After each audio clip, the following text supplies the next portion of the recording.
Well, I think we're all set, right? Alright. Okay. Let me, yep, we're on the right thing here. Good. Yes. Alright. Alrighty, there we are, chat. Howdy, Xavier. Evening there. It's good to see you both in the chat. Everyone's so stressed out with excitement already, it seems. Are they? I don't know if stress would be the word I'd have, but I guess if people are getting themselves into a tizzy.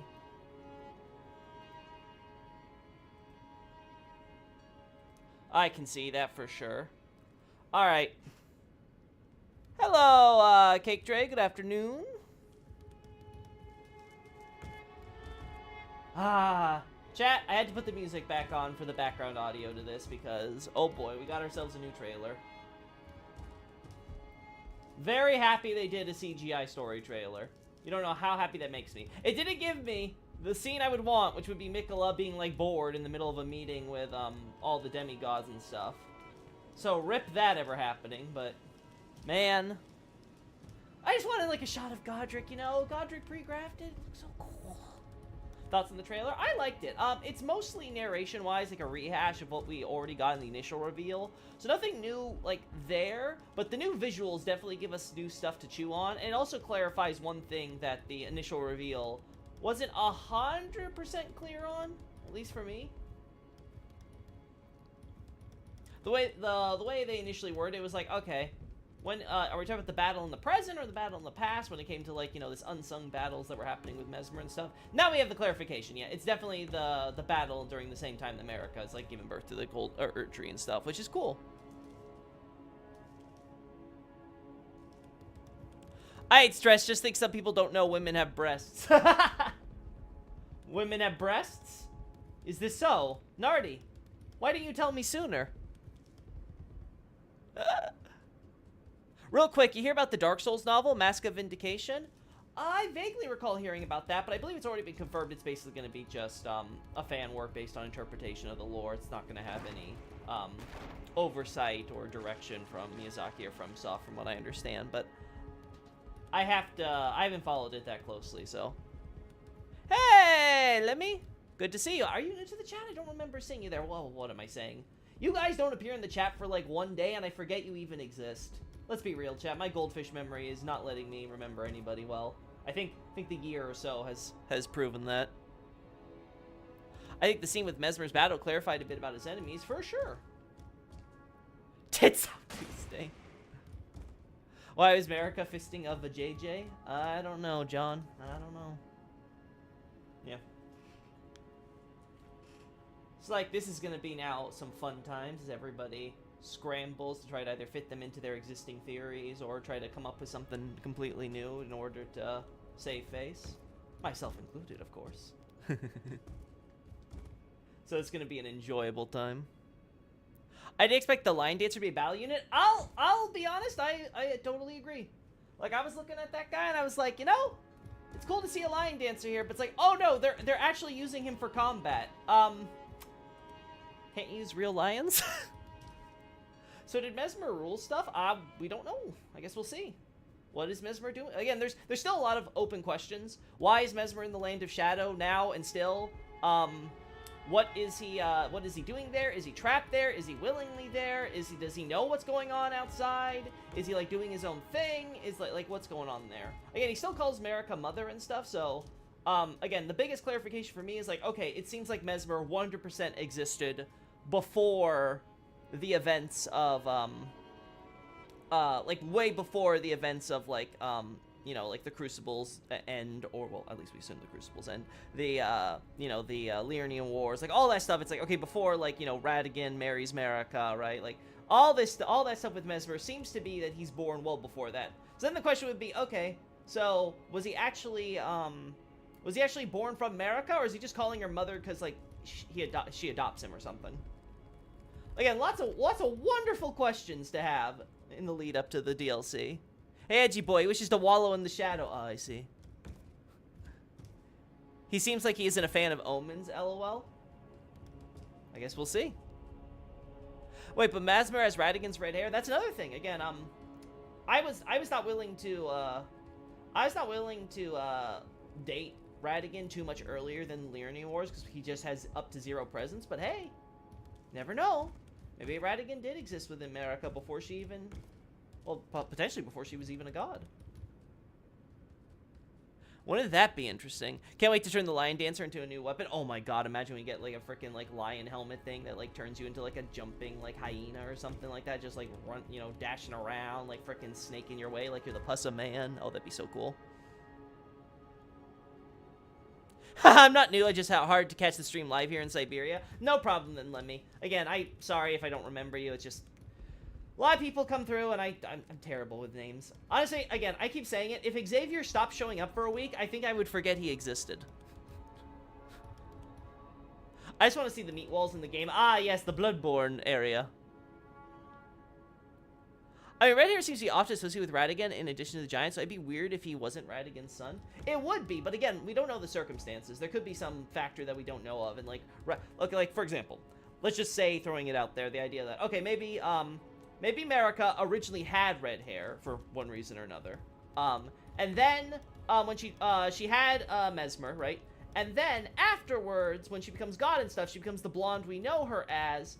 And then later on, Radagon is born or whatever. I don't know, let's just say for this case, it's the theory that, you know, while Marika was experimenting on Order and stuff, she accidentally created Radagon within herself or something, right? Like, let's say it was that, and then suddenly pops out with Marika's quote-unquote natural red hair, right? Like, let's say it was something like that. I could, again, that's just one scenario I could think of, but, like, never know. So rude. Sorry, Xavier, just the truth. You know it, I know it, we all know it.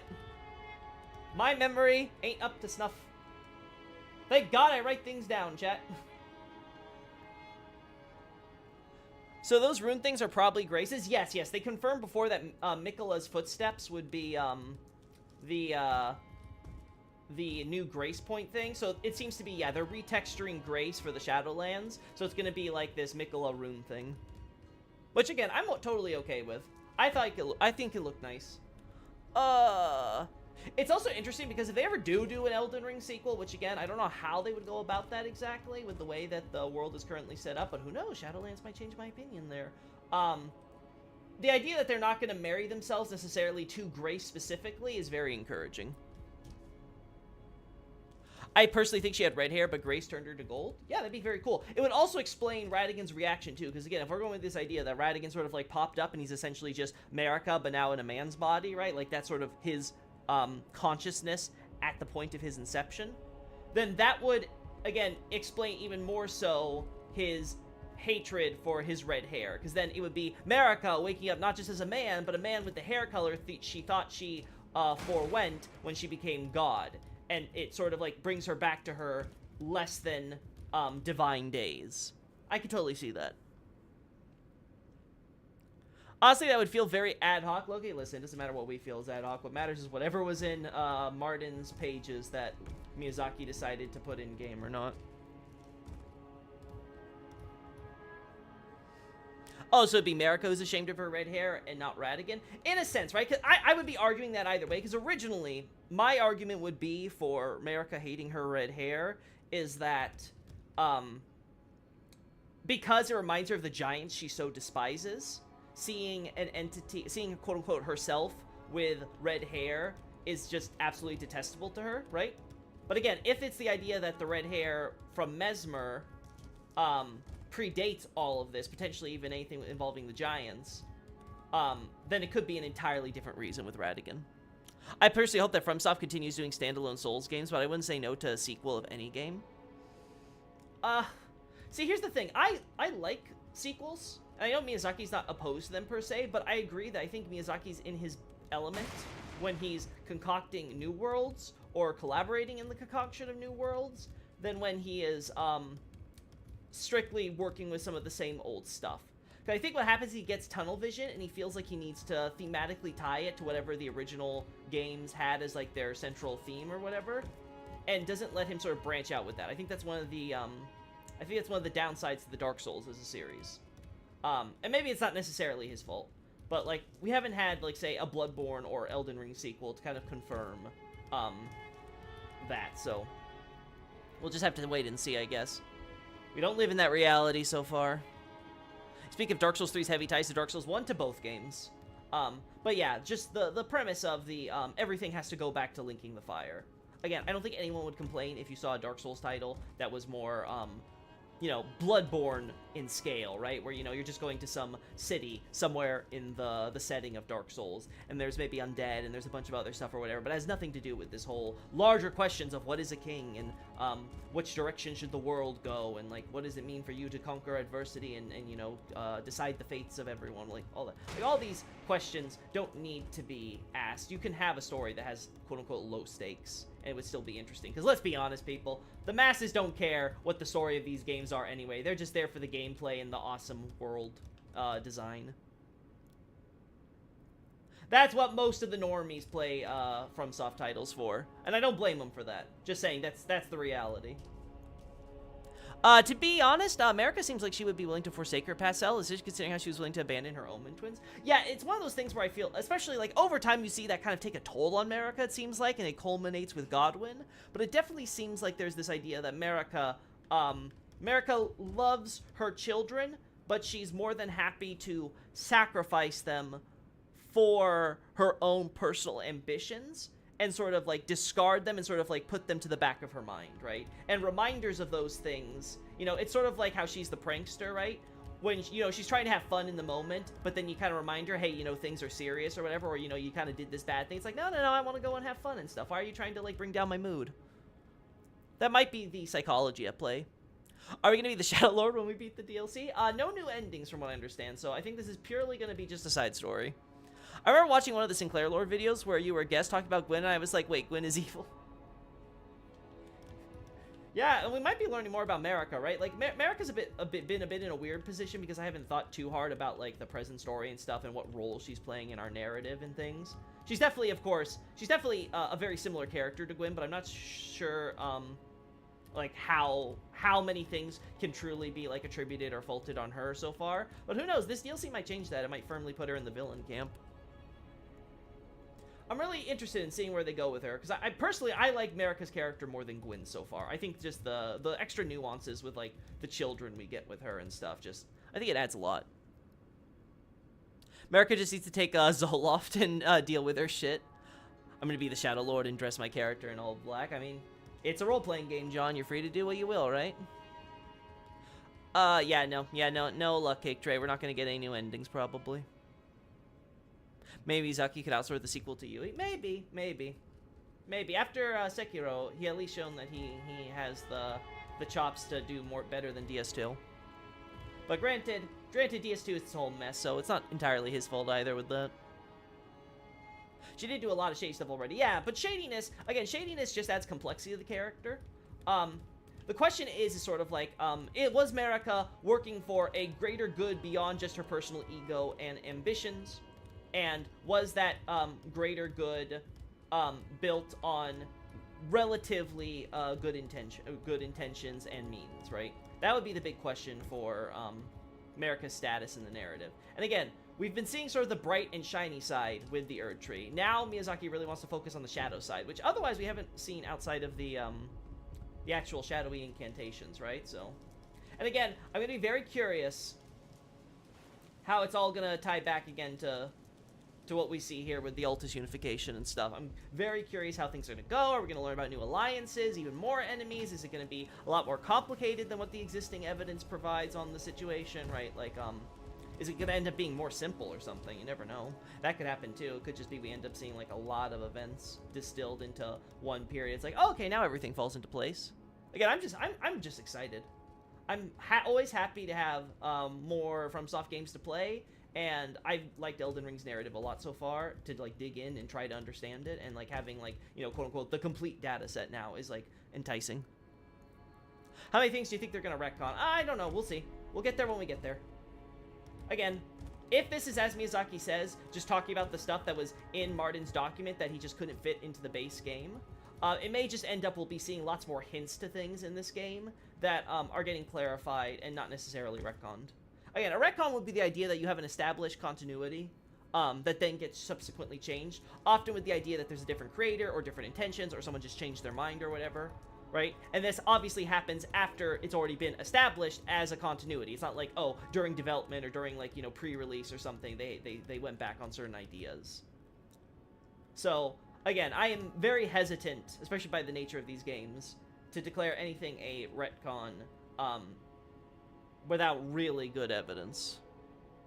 America's character is so much more than evil, power hungry. When I wish more people would explore that. Yeah, exactly. I think there's definitely that, but there's, like you say, there's more to it than that. And I think her ironically character development we see throughout the history and stuff with her kids and how everything culminates when, like, she actually has a bunch of her children do die with Godwin and stuff. Like, I think all of that is something that really I don't know, I just think makes her more interesting. I find her I don't want to say more human in a way, right? But more just I suppose just more relatable on a psychological level. God forbid women do anything. Yeah, women. America did a whole lot of stuff. Didn't Bloodborne DLC kind of unretcon stuff from base Bloodborne?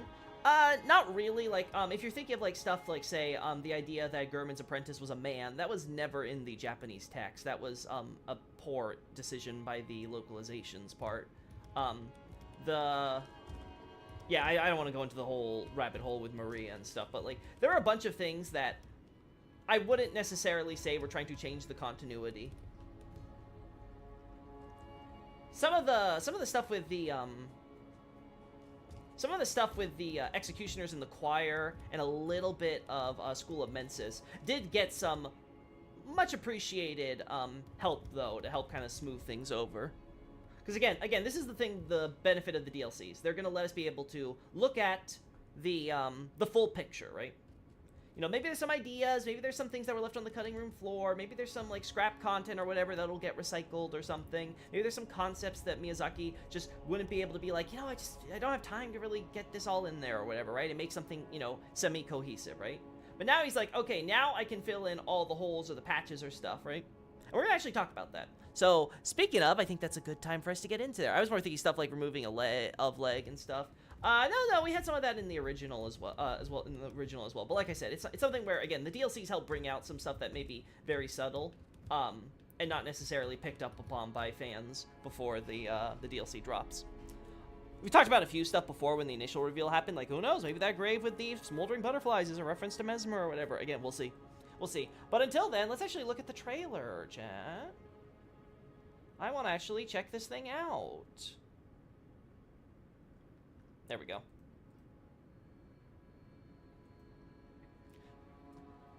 Get to have a... Let's get back to the beginning here. I'm going to take it off the 4K because we do not need it on 4K for this. 1080p is fine. Pretty sure I'm streaming in 1080, so shouldn't be a loss for you guys.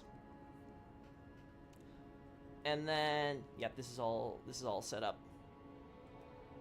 Okay, good. Perfect. And now, just for the sake of the ambiance, I'm going to turn off the music for the time being, so forgive the dead air when I pause. Or actually, do you guys prefer it with the music as the background? You don't mind if it, like, gets in the way of the trailer, potentially? Or, I mean, yeah, I guess it doesn't matter. I smell smoke and I have no idea where it's coming from. That's not good there. You should, check that out. Make sure nothing's burning.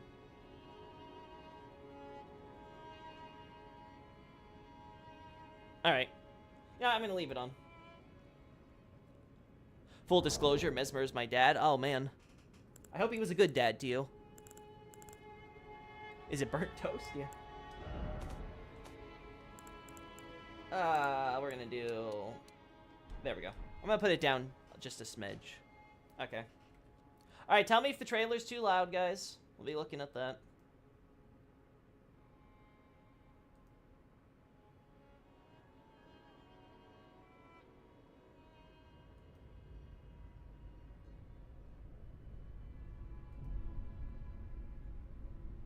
Miquella the Kind spoke of the beginning.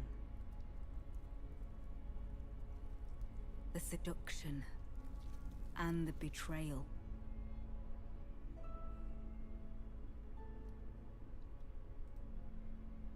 Alright, quality's looking a little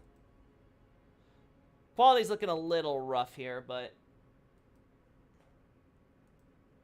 Is it the HD, or is it just because the game's running? If so, I will close the game, so that way we can just focus on this. In fact, you know what? I'm going to do that in advance. It doesn't take that much to get ourselves back set up here, right? Boop.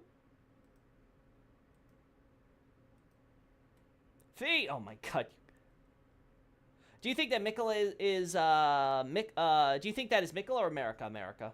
It's very clearly America. We'll talk about that. Now the question is America just America at this point? But yeah. The jewelry is the dead giveaway. If we actually look at like images of America and stuff, let me actually see if I can bring something like that up. Do we have anything like that in my files? I don't download pictures of America, unfortunately. So we got nothing like that. Ah, wait, hey, never mind. Never mind, I found it. Let me move this up here. There we go. Right.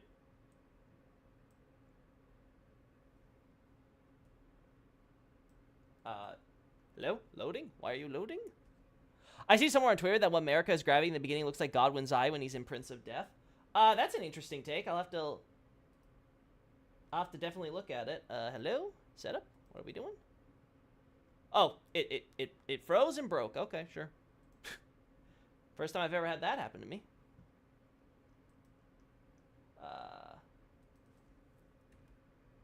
You're not gonna let us zoom in here?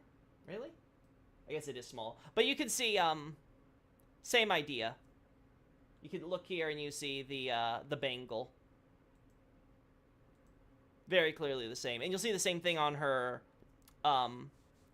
further up on her arms when we look at the, by the shoulders when we, look over there. So again, keep an eye out for these, like, bands that she wears as well.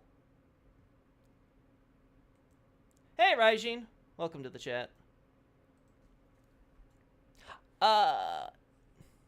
Is your OBS source window zoomed in? Looks like the edges are cropped. Yeah, it is zoomed in. Is that causing a problem, you think, Huedel? Is America T-posing meant to evoke the image of Cross? I think it's more so her rune, but we'll get there. I know that doesn't make much sense, but I can't ignore the resemblance. Yeah, probably fine. Just looks funny. Okay, good to know. Yeah, I'm zoomed in so that way you guys don't, like, see, like, you know, tabs and crap or any of that stuff. I want to just focus on this here. Anyway, let's see if the thing looks better. The seduction Yeah, and the betrayal. that looks smoother. Now, what gets me... What gets me here is there's this very much a fleshy sound or something. Like, it sounds... Maybe it's more like hairs, but... You definitely hear, like, something that feels not ethereal when this is being pulled, right? The seduction.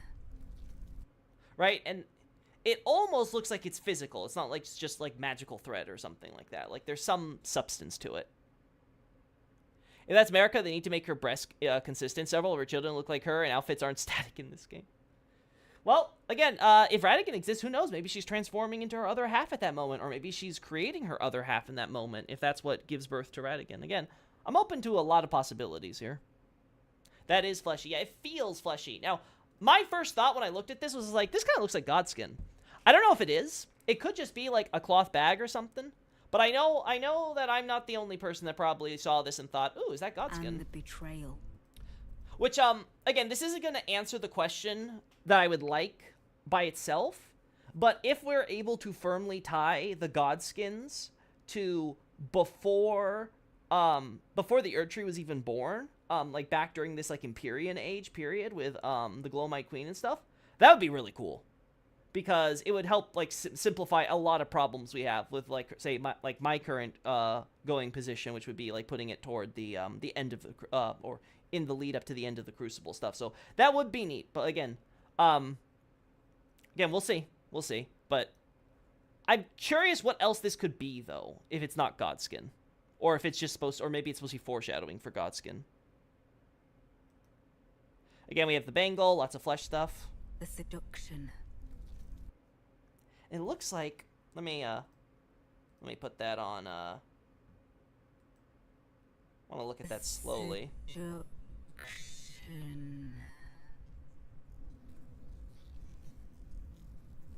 And Yeah, there's a disconnection there. So there's something in there which this is being torn from. And we're seeing some of those threads. Now, I don't know if those threads are, like, going to disappear or whatever, because they're, like, maybe ripped from the source. Yeah, you can definitely see that it's something being torn, that it's attached into something. Perhaps a person, perhaps, again, the presumption would be this is the gold of the Elden Ring. But, obviously, it's not in a form we're familiar with. So, again, is this just a piece of the Elden Ring? Is this Marika removing the Rune of Death? Again, if this goes back to the Godskin idea. Did Godskins actually skin gods? That would be the implication of the name, yes. The question, of course, then would be who are the gods, right? Because we have this idea with the, one of the common explanations for this that I and others have put forth is that perhaps the idea of the Godskins is referring to demigods, right? Because, you know, you have God in the name there. The problem with that has always been, though, the idea of Godwyn as the first of the first dead of the demigods. And so this has got into the questions of, okay, well, is it a different kind of death because of the way that the assassination works with the whole soulless demigods thing? Is that what we're referring to here, right? So there have been numerous problems with here that, again, can be resolved if we get a firm dating of the Glowmite Queen stuff to Marika's Empyrean days. Look, it looks like spider silk or hair. Yeah, it definitely has that silky look to it, for sure. I can definitely see that. betrayal. Yeah. The betrayal. Then we fade away. Yeah, we have bodies, lots and lots of bodies. We have skeletons. We have meat. Lots of meat. That's a whole lot of meat, you think to yourself. Out loud, apparently. Right? We got this air. Then you got this sunrise, potentially, though it could just be actual, it could be actually, like, the power of gold itself or something coming up. Hey, Cornelian, he's trying to use this to stitch up the Erd Tree. This would be the presumption, right? Because, again, what we know from what Miyazaki and From Software have established is the idea is that the Lands of Shadows is going to be where we learn that Marika, you know, first set foot here. She gave birth to the Erd Tree. It's where Mesmer's unsung battles occurred with his flame and all that stuff. So these... And now the trailer's more or less confirmed that all this stuff seems to more or less be happening within the same period. It's not referring to present events that are happening in the Land of Shadow, which we don't really know much about still. Maybe that's Blackie's queen. Wasn't she killed in the search for her head led to a new civilization, Altus? That was my current theory. But again, we'll see how that holds out in light of this DLC. So this is going to be again very interesting times, I think. It reminds me of the large obscured star / nebula in the Elden Beast boss room. It sort of looks like there might be an ocean in this trailer gate too. If this is the Land of Shadow, which we also see is surrounded by ocean, that wouldn't be weird. Again, the question I would still have that this trailer doesn't answer either is if the Land of Shadow ever actually existed in the lands between proper, or if this is supposed to be some sort of like dual plane, you know, dimension, you know, sort of thinking like Norse mythology, how they're the different worlds connected by the Yggdrasil, right? And they're like these different like planes kind of, and it's not entirely clear how you get there or whatever. Maybe this is what Martin and Miyazaki are playing on, with the idea that the Land of Shadow is sort of this separate plane world that isn't part of, like, say, the normal plane that we're familiar with. And who knows, maybe it all has to do with the Sea of Fog and stuff too. Did I miss anything from you guys? I do like the idea of this being her turning into Rads or something similar. Again, we'll see. Again, it could be that. It would be the first time that Miyazaki would blatantly show off, like, Marika and Radagon's connection in a trailer or a cutscene that we, that would go over people's heads. Okay, yeah. My question is why the flesh gates? Again, if this goes back to Godskins, that could be an explanation. If not Godskins, it could go into the idea of how the Erd Tree, feeds into... you know, or rather, the Erd Tree is fed bodies and souls or runes, right, in order to sustain itself and, you know, spread its blessings. And it could be the idea that this is Marika, you know, offering up a great deal many deaths and lives along with the Elden Ring in order to create the Erd Tree. Maybe the flesh key symbolism for Fanny. I like to think about them as opposite poles of the Earth. Again, we'll have to see. We'll have to see. So we clearly have Gold. She raises it. You have this gold already here, though, but again, it could be the powers of gold or something. Again, we don't know where this light is coming from exactly, but we do see like this idea of it has a wind, so there's some force or whatever that's Marika performing this pose is doing. Now, another thing is obviously this pose is very much reminiscent of her actual Elden rune that we see associated with her in the future here. So again, a lot of cool stuff here.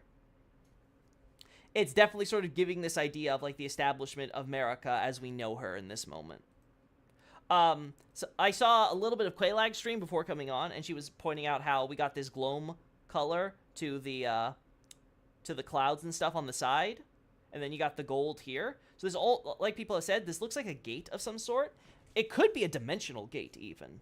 So it could be the idea that they're using these bodies to form a gate with which they are able to access this dimension where the gold is coming from, and that is how Marika is able to access the gold to become God and plant the Erd Tree. Or at the very least, however the Erd Tree comes to be. Separation of the Shadowlands and the lands between, that could be it too. It could be the idea like this is the moment also when the Shadowlands are sort of isolated from the rest of the world. Epic Leaf. She's probably an Empyrean at this point, right? So maybe the Elden Beast is the Roar saying like, yeah, you can be a god now. Ooh, I like that idea. But I haven't fought the Elden Beast or heard its sounds that much, so I have no idea if that would be something like if it would just make like a breathy wind type of noise for instead of a, you know, a proper roar. Like a massive base on either side and then the rest rising upward. Yeah, essentially, right? Again, it very much has this divider look to it with this idea of these two piles, and it seems to ever so slightly, again, it's not even or anything, but it does seem to ever so slightly almost converge, so this could just be a massive archway, essentially. But then, again, the focus here would be the gloam-eyed color here. Again, we've talked about it before, the idea of the gloam-eyed queen, the dusk-eyed queen. The color of dusk, at least the kanji being used here, is typically represented by purple, so this is very much intentional. Again, if we are able to date the Godskin stuff to Marika's Empyrean days for 100% certainty here, then we might, when the NPC here, Gold arose. where is it? Betrayal. Okay, yeah, here. This idea of seduction and betrayal.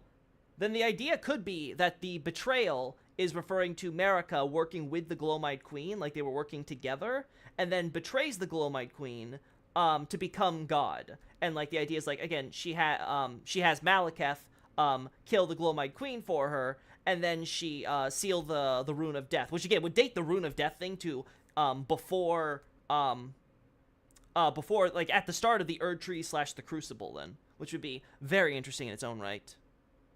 I totally think that's right? Yeah, so you could definitely go with that. Again, there's also the question of seduction. Some people brought up the idea of maybe Marika seducing someone. I know I've brought up this idea that someone would seduce someone in order to maybe get control of this gold or this Elden Ring or whatever it is she's grabbing. Also the idea that she was seduced by power, or she seduces others with promises of power or things like that to get her on her cause, and then she stabs them in the back. We see something similar like that with Godfrey, right? Like, Godfrey does all this fighting and stuff for Marika throughout the entirety of his reign, right? And then in the end, once all the fighting part is done, she basically sort of kicks him off and basically says, don't worry, I'll call you back when I need you again, essentially. So I swear to God, if Gloam-eyed Queen was this bitch's sister, one theory I've seen, and this goes before this trailer even dropped, was the idea that the Gloam-eyed Queen was in fact Marika. Like before there was Radagon and Marika, there was Radagon and the Gloam-eyed Queen. So there's the idea of life and death as these two dualities. And then essentially Marika had this half of her killed, so that way her age of life could instead take root. If these bodies are flayed instead of just severely maimed, perhaps this relates to the Godskingers, but the true power was in the flayed bodies, not the skin. Yeah, that would be the implication here, that the body serves some purpose that the skin does not in this case. And again, it could be, again, the idea that the skin is, especially the epidermis specifically, skin is dead, body, flesh, organs are quote-unquote alive, right? Like they're the things that pump the blood and stuff. The skin is like the dead aspect that just sort of covers up the life. That's not, strictly true, but, I could see that being a concept Miyazaki's working with. But again, it depends on like what the purpose is. It could be like it could just be like Bloodborne, where you have a bunch of bodies that are like covered in blood and stuff, and it's not, and they're rotting and things. So this may not actually be like skin bodies, and may not do with Godskin. I'm just going with that idea right now because we're seeing so much of that imagery here. I'd be happy to be wrong. And then we have this. Okay, actually, one thing I want to point out. Shadowborn.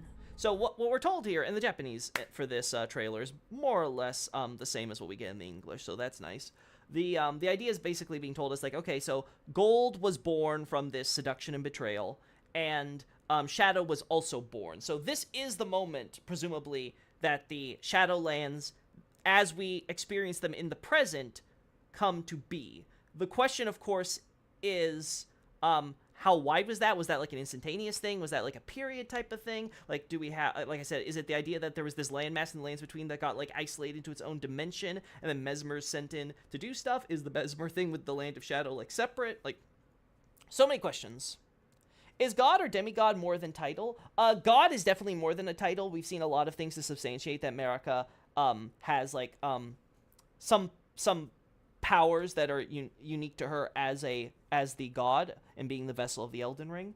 But the demigod thing, I'm not as sure, because it seems like Godfrey has a longer lifespan than most mortals, if I'm correct. Because, again, we see it through the Badlands and stuff, and we're supposed to believe that multiple generations pass. Like, we're just descendants of previous Tarnished who fought alongside Godfrey in the wars and stuff. If you pick, like, a champion background, you are, in fact, one of those descendants of Hoarah or Godfrey, right, as the chieftain of the Badlands himself. So, like, there's supposed to be this idea that Godfrey's been around a lot longer than you'd expect a human to be around. So again, and he's a quote-unquote demigod like Marika's children. So there may be something where all the demigods have in some way inherited some powers or abilities that definitely makes them closer to Marika than to man. Have you ever thought that the Beast Eye could be the Glowmite Queen's actual eye, like she was related to Crucible Beasts and Dragons? That I have not ever considered seriously. I haven't heard the idea, but I've never been like, I'm gonna really dive deep into it. I would need to actually like do a deep dive on the Glowmite Queen, which, hey, this may be the DLC to make me do that. Curious what Marika grabbed. It looks and sounds like rotten strands of flesh, like hair pulled off a rotten body or badly broken down flesh. The stands are bigger after she lifts them up. Again, the presumption would have to be this has to be the gold stemming from the Elden Ring. The question is in what form or what element. Is this just the Rune of Death?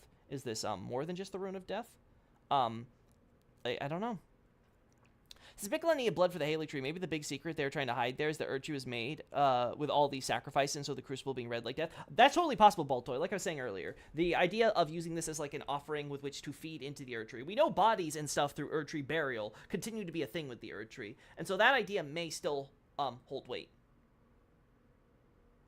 Marika grabs a tiny amount. Well, that doesn't say much, Night Scout, because again, you could have this idea where this power source is very, condensed, and then like it unleashes itself when you activate its powers. So that's not too surprising. Maybe it's like an ancient Tales of Kings where the ancient legendary kings lived for thousands of years. Yeah, but again, we would have to still root that into why is that the case for, like, say, Godfrey. And the idea that he's a demigod and that demigod is more than just, like, say, oh, you're my husband or my children, but, like, you have something to you that makes you fundamentally different in your substance from a normal man. That makes more sense to me. Do we see anything? We only see, like, the Kloss and stuff sort of, like, doing their weird ethereal dance, right? In the wind. Again, like Nardi points out, it's a bit weird that we can't really get a clear shot of Marika's breast. You'd think there'd at least be like a little hump or something here. So again, this could be the idea that this is her becoming Radagon in this moment. Again, maybe she always had red hair and then it turned blonde. Maybe it's turning red right now or whatever because of the power she's invoking. Don't know. But that has been an idea that I've seen, and I'm not totally unsympathetic to it.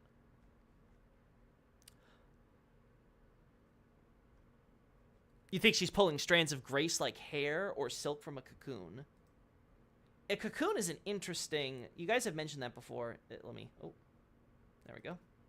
Cocoon is an interesting idea here, because we have the idea of swaddling the godskins in cloth. And again, whether or not this is godskin, or maybe it's the precursor to godskin, because it could also be the possibility that what we're seeing that looks like the godskin stuff is actually just Marika doing the same thing that the Glowmite Queen would later do. Like, the Glowmite Queen does it with her Black Flame and stuff, obviously. But this is Marika doing something similar for the purposes of creating the Erdtree in this case. So, totally possible.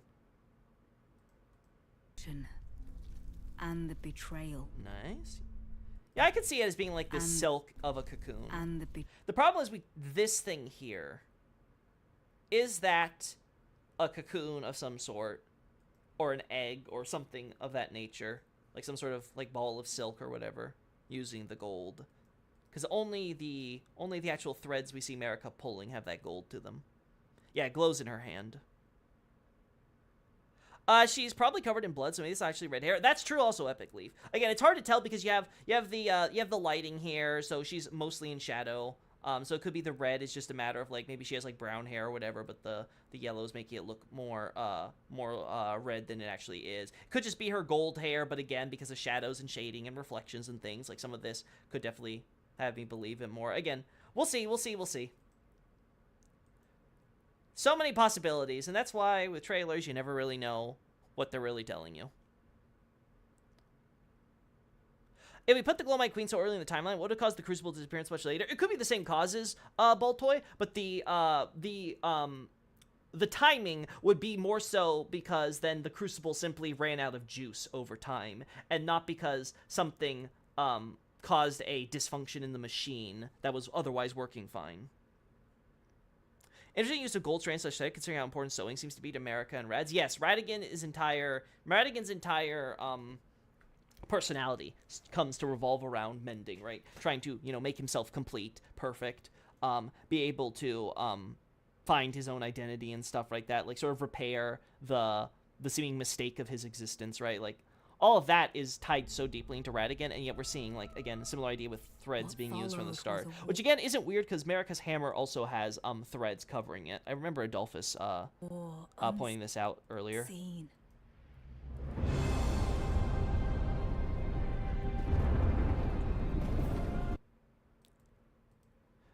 This could be pre-puberty Marika, so no milkers. That'd be an interesting angle to take it.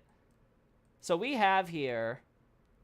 Now, what's interesting to me here is that we have these Wickermans, which I think are filled with people, right?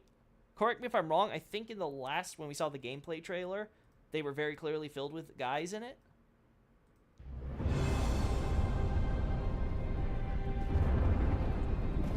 A lot of weight to that step, huh? Yeah, you can feel the shake in the camera. Yeah. So this would tell us that, like, there was probably some sort of siege or something. This wasn't like, you don't, like, make these Wickermen, like, in the middle of battle. You're like, well, I got these giant, like, trash baskets for corpses. Let's quickly, like, stuff them all in the middle of the massacre, set them on fire, and then have them help with the massacre. Like, that'd be a little weird, in my opinion. So it might be part of, like, a larger conflict. This trailer is so beautiful. Yeah, again, the CGI trailers always look great.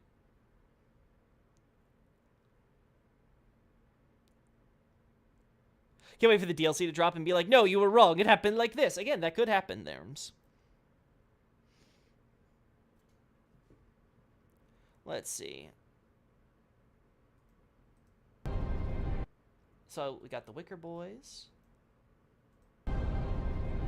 I'm curious about the architecture too, if this is the same, because I don't remember all the details to the city that we saw with the Lion Dancer in the last trailer. So I'm now really curious how much of this is accurate to that city, because it looks like it is that city, or maybe a variation of it. Maybe there's another city like it, and it's like, this is one of many cities that were raised by Messmer's flame. And we also get a nice CGI look at Messmer's soldiers. I can already see this armor providing us a little bit of lore, like that helmet at least. I saw someone point this out earlier as well. You got this, like, what looks to be a tree iconography on the helmet. So again, would make sense if this is like sort of like the idea of, heralding the Erd tree with flame, ironically enough. Who do you think the lady is at 114-ish? We'll get to her, but I don't know, honestly. It could be a new character, could be Glowmite Queen, could be like a bunch of different things.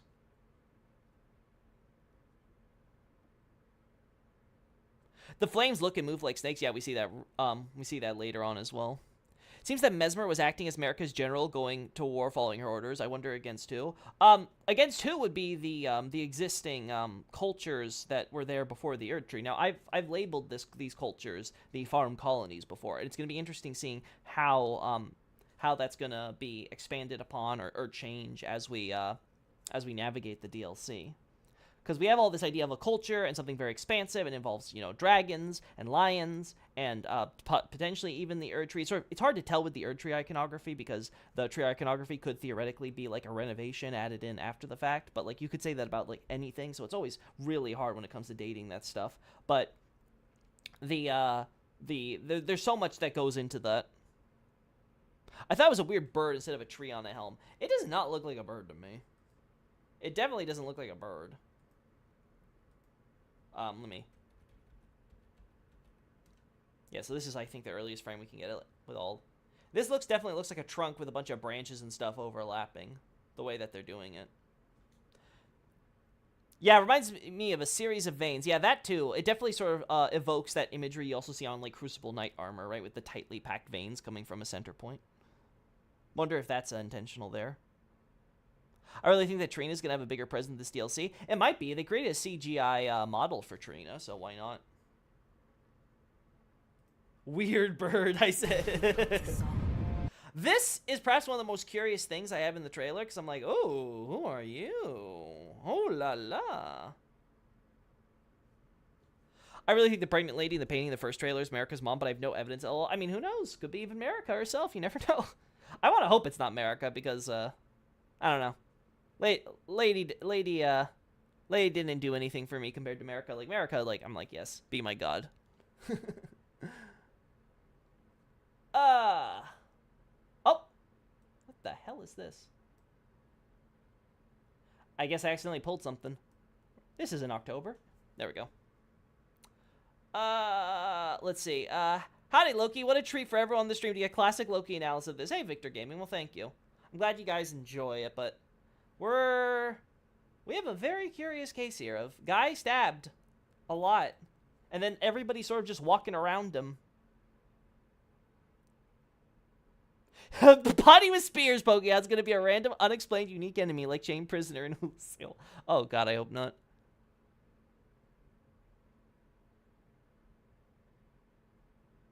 You're set. Crucible depicted in the tree of the Gilded Graces seems more intense than the one in the Icon Shield Age of Play, so maybe it really slowly run out of power. Again, definitely possible bolt toy. Again, the idea is always going to be that the Crucible had a transition period where essentially eventually just kind of ran out and became the Erd Tree as we know it presently. The overwhelming life power ran out essentially. So again, the idea that this could potentially have started from the very start of the Erd Tree's existence instead of being something that was more or less stable and then sort of declined within a relatively shorter period.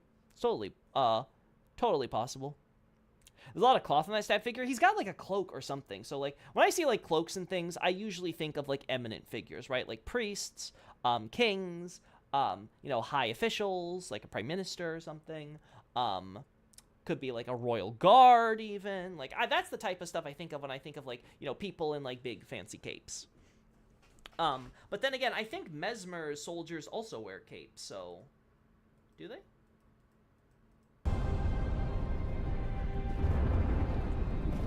They have a shawl thing, and this looks like a cloak to me. Now, interestingly, this knight guy doesn't seem to have one. He just has a skirt. Also, a thing that I found especially interesting is, I wonder how significant the double-headed axes that we see some of these guys wear is going to be. Because we have these statues of Marika with a spear, right? Which seem to go back to like sort of the early establishment of her reign. And now it's going to be funny if that spear imagery that Marika holds is going to be like, oh, the spear is representative of Mesmer. And like the axe stuff is going to be like, you know, part like Godfrey comes out of like part of Mesmer's troops or something. That's going to be oh boy, that's going to be an interesting way to clarify the backstory. Ancient worm face. The garb and proportions remind me of the horned candlestick guys. We do see those guys. It would also be interesting if we learned that because we have the talismans with like stubs and scales and things. It would be interesting if we learned that besides like Misbegotten and stuff, we also have like omen of some sort appearing earlier on. So in this timeline, so after Placky's queen left and was killed and before or right when Marika became god? Yeah, the Placky thing has... all the stuff with Placky and his god has to occur well before these events, probably. Because, again, we don't have any dragons in this sequence. We only have the lions and stuff. So, unless we're also going to be, like, smashing the Ancient Dragon War, like, right after this. Like, this is what got the Ancient Dragons involved or something. There really isn't a lot to, there isn't really a lot to put, the two god characters together in the same timeline, I don't think. Wait, when did she, use a spear? I thought Hammer was... The statue of a woman with a spear that you see along, like, the Erdtree Highway and in the Ariza Hero's Grave is what I'm referring to there. Where's Yellow Monk Man? I don't know. He could be, like, the king of, like, this, civilization for all we know, or, like, some important figure in it. One that could The thing is, he has, like, the gold and stuff going for him, so another idea I would think is, like, maybe it has to do with Marika and, the Erdtree. But again, if Marika's taking the Elden Ring or the runes or whatever from someone else to become God, that figure could be involved there. ever be put to song. Yeah, so... spears, swords, and things. I don't think this is one of Messmer's men.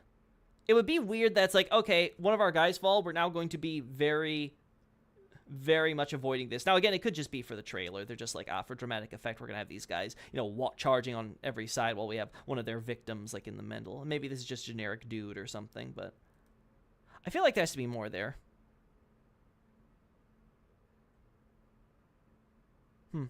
You still smelling smoke, Therms? Yeah, Therms, I would go check that out, honestly, just to make sure that everything's fine, because, you know, we don't want you to suddenly be caught up in Messmer's flame here, okay? Oh, you know what? I just noticed. Is that oil? There's like a... is that blood or oil? Because there's a lot of stuff down here, and, like, the fires are there. Huh. That's really interesting to me. Because now it makes me wonder if that... is that, like, residue from Messmer's flame? Because there's a little bit of that black in the flame and stuff. Is that, like, blood and stuff? And just the flames being there is, like, coincidence? Like, what's the... what are they... I wonder what angle they're going for. It's probably not anything, but it is unusual. Either way, I would double check, right? You never know when an emergency's happening, right? Yeah, and then... normal, like, embers and stuff, too. Like, we're not seeing anything, like, too crazy in the way they're depicting these fires, besides the fact that when Messmer summons them, they have this black, shadowy thing around them. Where's that tower in the background? Like, we have this tower collapse in the background. Do we see what's causing that? No, it looks like it's just a bunch of fires already there. Yeah, it's already collapsing from fire and stuff. Then you got these big guys. They look so massive here. Like, I actually wonder if they're going to be, like, this big relative to us in-game. Like, are they going to be, like, fire giant-sized? I think it's the material that spilled down from the toppled brazier on the stairs. Oh. Ooh, that would be oil, probably. We do see the brazier up here. But it seems like it's mostly here, so it might be blood. I don't know. It's harder for me to see because it looks like it's a little bit in shadow compared to here. Yeah, it's hard for me to tell. It doesn't look like it's all that oil coming from there, I don't think. Whether it's blood or not, definitely a bloody scene. We also have, we have Messmer on, like, this bridge, wall, rampart, tower thing. Again, I don't recognize the architecture for anything we see in-game. Maybe the bridge piece here is similar to some of the stuff we see in, like, Leyndell, like that juncture when we enter Leyndell, that bridge, maybe. Avoiding the body, maybe do the early concept blasphemy, like they don't want to taint themselves by being near it. Could be an early idea of, like, some corruption. Again, if it's with the idea of this being an omen person, that could go. But that would also be a bit weird then, considering how, like, omen and stuff are treated. Like, you know, like, just the idea of, like, the holy visuals and things. Like, it's a bit weird that it's happening here right at the inception of the Erdtree, and this idea of the Crucible, and having all these aspects of various animals and things coming together. Like, it seems weird that at the same time that we're gonna have, like, you know, the Crucible Knight show up, we're also having this idea that, if you have anything like an omen horn or whatever, you're sort of reviled as, impure. They did him so dirty with that wardrobe design. He's way too skinny for that kilt, Incurious. Listen. I like it personally. I think he's got this very alien look that's very fitting for this game. I mean, we got, like, Radahn on the one end. We can have Messmer on the other. Wait, what's up with his top snake? It's got the fire thing behind it. It's just flying. A See. purge It's just sort of hanging up there, like the bottom snake. And again, I think we've seen last time we were going around this, it looks like it's one snake with heads on two sides. So, again, a caduceus in the truest sense. He looks badass. I agree. Toga also reminds me of the red cloth worn by the exile soldiers. Yeah, except there's not exile happening here. So I assume it would have more to do with the flame association, right? grace or honor. Grace or honor. Now, it looks like the way he has his hand out, like he's controlling the flames for sure, right? Like he's the one directing them. You know, he's kind of like, oh, go over there and strike that building. Yes, now go topple over that little square hut. Like, A purge without grace or honor. we also see what looks to be actual traditional, like a catapult shooting like a fire, ammunition or something here. Or maybe this is one of those, let me go a little further back. Maybe that's another one of the snake flame. Grace or honor. Maybe. It could be another one of the snake flames. Yeah, that might be it. It's a little hard to tell because it's so small. But yeah, it could be. Because it seems to come from behind the tower. So I could see it being like traditional siege weaponry. But I don't see anything else like it there, so... Snakes is seemingly not only curled around him, but it goes straight through his body. Yeah, it goes like somewhere around his back and stuff, so it could be like it's actually inside of him to some degree. The snakes are huge. Sure. He's got a big snake. I'm making an Arcane Faith build for DLC because I think a lot of weapon spells will scale with those here, like Sleeping Crucible stuff. We'll have to see. I'm so ready to hear about his special brand of snake cultists. Again, the one thing I do note is that, similar to Lingdell, we're seeing a lot of dome buildings, but we also saw that with the city in the trailer, so I'm not too surprised by that. Now, we've gone through the idea before of possibly this being the Sun Capital. Again, it would be ironic that the Sun Capital end up getting burned. Yeah, I am curious, very much curious, because also when we see the trailer, if you guys may recall... The trailer didn't look like it was burned at all, right? Like, it looked like when we, at least the brief shots of the inside we saw, it looked like it was mostly intact, just kind of, you know, like ratty, like, you know, like I guess you could say, like, you know, a well-preserved ruin, right? So again, this goes back to the idea, is the Land of Shadow just preserving an existing, like, it took a place that existed in the Lands Between and, like, isolated it? Or is it, like, some sort of, like, you know, spiritual copy, a.la. Bloodborne? Very curious there. They say Mesmer has 2 large snakes. Oh, he's got 2 of them. Oh, boy. That's a new breed of hentai. Huge snakes. I'm their #1 fan. Of course, the lizard likes the snakes. All right. Anything else?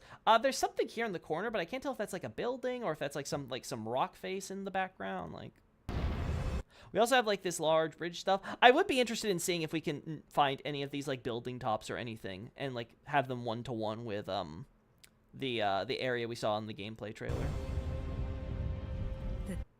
And then we have this figure. So where would this be? Looks like next to a fountain. Seems like it's a woman, but again, could just be loose clothing, I suppose. Again, Tyranny of looks like she's holding something. I was thinking, like, maybe, like, is it supposed to be rubble? But I've seen you guys talk about it being maybe a spear? Or a spearhead, at least? Mesmer's flame. I don't recognize this as a weapon, right? So, again, the thoughts I can think of is, Glowmite Queen, could be the person who will become the Glowmite Queen in the future, assuming Glowmite Queen actually doesn't arise before, actually only arises, like, after the Erd Tree comes to be and stuff with the Godskin hunts and all that. There we go, and, like... Oh, he's, like, definitely, like, atop, like, a really tall place, for sure. Like, that looks like he's, like, right next to one of the building tops. The tyranny of meth. Again, they're ignoring... Again, obviously, she's, like, trapped in the fire or whatever, so maybe they're just like, let the flames take her. But, like, you got the soldiers just sort of marching by while she's, like, on her knees, like, clearly, seemingly distraught over the destruction of this civilization. I see the polearm and the handguard. Look to the right. I can see potentially the polearm, but again, is it actually a spear? Is it like some kind of torch type of like brazier on a polearm? Like, I don't know. Because it's definitely the most unconventional spear I've ever seen, with the way that its blade twists and stuff. Do we have, I don't know if we've seen anything quite like that in the game either, to draw a comparison. The Blue Swordmaster. Oh, that'd be interesting. The Blue Swordmaster. I don't think that could be possible, though, because the Blue Swordmaster, I'm pretty sure, is the only contender for Melania's master, right? Pretty sure that's the only blind swordsman that we've gotten any potential hint to. Melina is burned and bodiless. Maybe it's her backstory again. Could definitely be there again if it goes back to all that. Again, I talked earlier the idea of like some theorizing that Melina is essentially Glowmite Queen, but is also Marika, and the idea would be like, you know, Marika kills this other half to herself, and then she like reconstitutes it as her quote unquote daughter Melina, right? We also see in the game files, I've seen stuff where it actually says it uses Musume, which can refer to a just a, you know, a young lady, a girl or whatever, but it also is used to mean daughter. So it could be the idea that, again, it basically saying, you know, daughter Marika. So there would be this idea of potentially being like, oh, it's Marika, but, you know, it's like this, you know, little girl daughter version of her. Again, that would be an interesting way for us to have gotten Melina sensing Marika's words, and also explaining why she essentially has a what's the word I'm looking for? Why she has so much of a presence with us, despite honestly not really establishing much. If the idea is supposed to be, oh, she's actually, you know, Marika, you know, she's the other side of Marika. She's actually giving us more insight into who Marika is. Again, would be an interesting idea, but again, we'll see. We'll see. Could be easily disproved if we find more stuff to as Melina as her own character as the Glowmite Queen separately. Weapon looks very Scorpion-esque. Yeah, you know what? You know what? You're right. Kind of like the Scorpion Dagger. Huh. Think that's a banner? Oh, you think it's actually like a banner with a flag and stuff. It doesn't flow or anything, but I guess it could be like the tip of a banner, though again, very weird tip either way. Yeah, it's not flowing or anything. It's very solid. It's very much in its place, so it looks like it's definitely more so like a metal or wood. Well, not wood, I would think. I think it'd be on fire then. Or else the Helis is actually, she's actually holding a smaller object in her hands, like a spiky bowler crown. That could be. It could also be that this spear thing is a separate thing, part of the rubble, whatever it is, and the actual thing she's holding is this like smaller thing here, or something that's overlapping with the spear or whatever. Maybe even it's like, you know, it could be like a small ring, or like, you know, a cloth or something, who knows, right? Like that you wouldn't be able to immediately see, and that we'll learn about in the DLC when we acquire an item. Maybe the banner got burned. Again, could be. Again, goes back to the idea of a banner tip. Yeah, probably not banner, now that I can see it better. Yeah, the thing is just that it doesn't flow. If it flowed, I'd be more willing to agree. Yeah, just like the dagger. The thing is, the dagger and the scorpion doesn't really tie into lions and, because this would be tied to the outer god of rot then. So we'd have to either assume that either A, this is a completely unrelated helix formation that has a similar idea, maybe dealing with another outer god, or the greater will, or something. Or it's just like, again, random coincidence or something. Flame. Actually, I want to look at... No. The tyranny of Messmer's flame. Yeah, so she is on fire, or at least her clothes are on fire, or starting to catch fire. The tyranny of Messmer's flame. Can't really see the feet. Yeah, this character is obviously supposed to be foreshadowing something, but it's not obvious to me what, looking at just this. And again, it could be something that once we get into the DLC, it'll be abundantly clear who. No feet, no feet. Not a me. Actually, I think maybe you can see a little bit of the soul here. Again, it's hard to tell if that's the rubble or not. Could be just rubble. Anyway, we have Messmer's soldiers. What's this guy doing? What's this guy doing? So we got this dude trying to hold off big lion man off to the side, failing miserably. He got off-screened. This guy's trying to ram his spear. So it looks like this guy already has his spear inside the metal lion thing. Then you have this guy trying to jab his spear into the head of it. Again, I don't know if that's the smart thing, especially if there's actually people, but, you know, what have you. This guy gets bodied, absolutely bodied. Yeah. And I'm pretty sure that's the Lion Dancer exactly, right? Like, there's no modifications to the, you know, besides obviously the improved graphics here. My professional eye definitely sees feet. Ah, I see we have a feet man. A footman. Why do you want to see feet? Well, why not see feet? Wouldn't it be better to see feet than not see feet? I mean, you always want more data. They better explain how Melania is Sekiro's daughter. I'm gonna be pissed. I so want to know what's the deal with the Lion Dancer. So the idea with the Lion Dancer in interviews is supposed to be that it's a representation of the culture that existed before the Erdtree. So then I thought, though, it was going to be like a ceremonial thing that was going to be fighting as a boss. I wasn't expecting it to be like, oh, this thing is something they would actually use in a fight against people. Like, this is actually like a serious, like, yes, we fight by dancing around dressed as a lion. It's like, oh, that's an interesting way to have a shock trooper. The face looks a lot more messed up. Does it? Again, it could be graphics, but let's have a look. I don't know. The eyes definitely give me more like Ludwig vibes. Like, they're very creepy. Also, you can see the arm. Again, I like the detail. You can see the arm holding it right there, right? And you can see like the other hand also grabbing it. Actually, I want to know how. Yeah, you can see like the hands right here, right there, next to the face, beneath the eyes, below Spear Boy. It's very subtle there. Yeah, so hand, boom, hand. There we go. Then we see this other arms now showing up, right? Now we get a good look, and we can see both hands here. So it looks like what we're seeing on the chest here. Let me see if I can get a good shot of it before that. No, we can't really. Okay, so it looks to me like the guy's head is on the, or like the guy's head is behind the head of the lion, and this is like his armor. Like, this would be the chest area, this would be the legs and the skirt. I don't remember if we saw this armor on the guys, because I distinctly remember them being barefoot while they're spinning around doing their lion thing. So, like Dancer of Boreal Valley. Yeah, like Dancer of Boreal Valley. Except Dancer at least had the excuse that she was, like, you know, actually being, you know, forced onto the battlefield despite being a normal dancer, so. It almost looks alive. It's like a tank. Well, I think that's the idea of lion dancing, right? You try to almost make it where you're like, oh, that's not two people in a costume. That's actual lion. Wonder why they lost. True! True!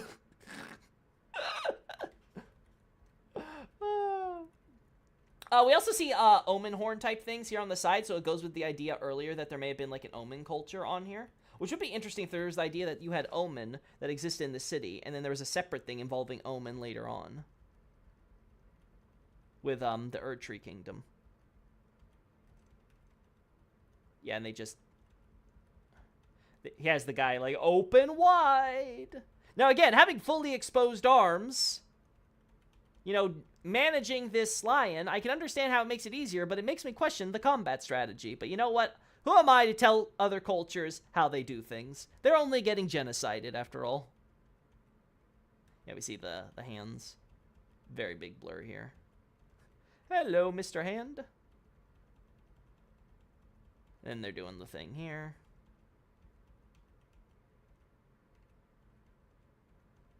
Can't really see the arms from this angle. Oh no, here they are, right here, there. That's the guy's hand. Yeah, it definitely looks like what we're seeing here is a chest. Like, this is the guy's chest thing. So let's look at it full motion now. The tyranny of Messmer's flame.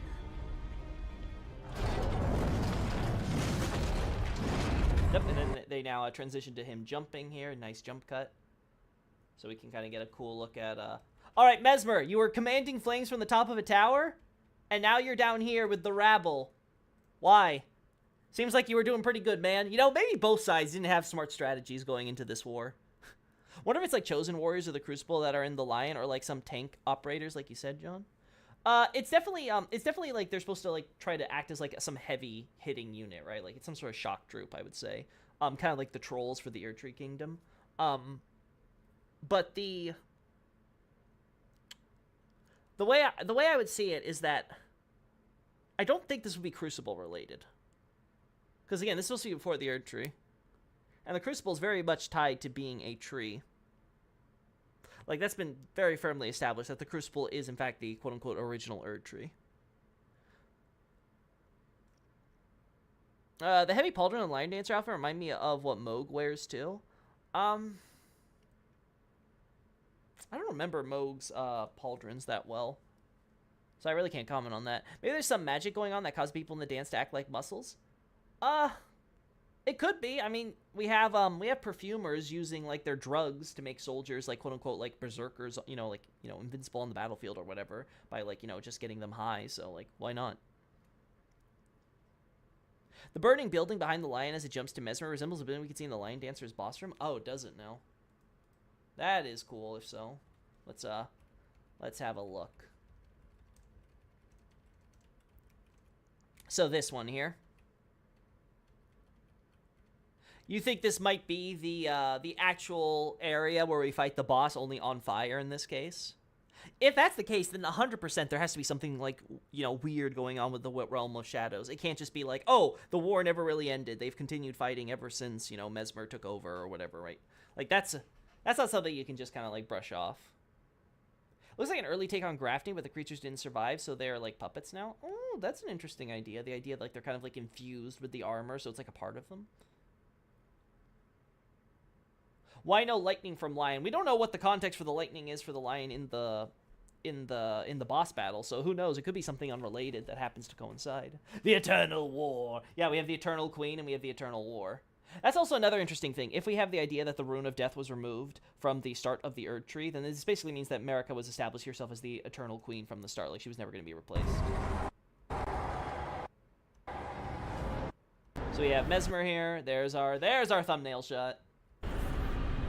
So, like last time with the first trailer, I want to see, how does that flame manifest, especially now that we got CG. Also, I love how the snake is just chilling on his shoulder, like he's just like, sup bud, you got this. Just like, I'm leaving it to you, man. It's a lot of work just, hanging my head high around you, getting a higher point of vision. I like how this is a cinematic trailer and doesn't show too many spoilers at all. Yep, no spoilers whatsoever. No, but on a serious note, I do appreciate how, like, again, much like sort of the intro cutscene, there's probably a lot in here that you're not gonna actually recognize until you actually play the DLC. And I appreciate that. Okay, so we have this, again, the fire showing up, and it's spilling out, but also, so is the shadow. And it's like this big smog that comes out with the flame. And then the flame really sort of starts appearing. It almost looks like chaos for sure, both in the coloration and the way like it forms. Like you turn this like blurry stuff into like runes, and it's like a dead ringer for like what we see with Izalith. Maybe this trailer is like the trailer for the main game as a backstory. It is. That is quite expressly what it is. The question is how this backstory relates to what we see in the DLC, because we have confirmation that, one, we're not going back in time. The DLC is taking place during the present era.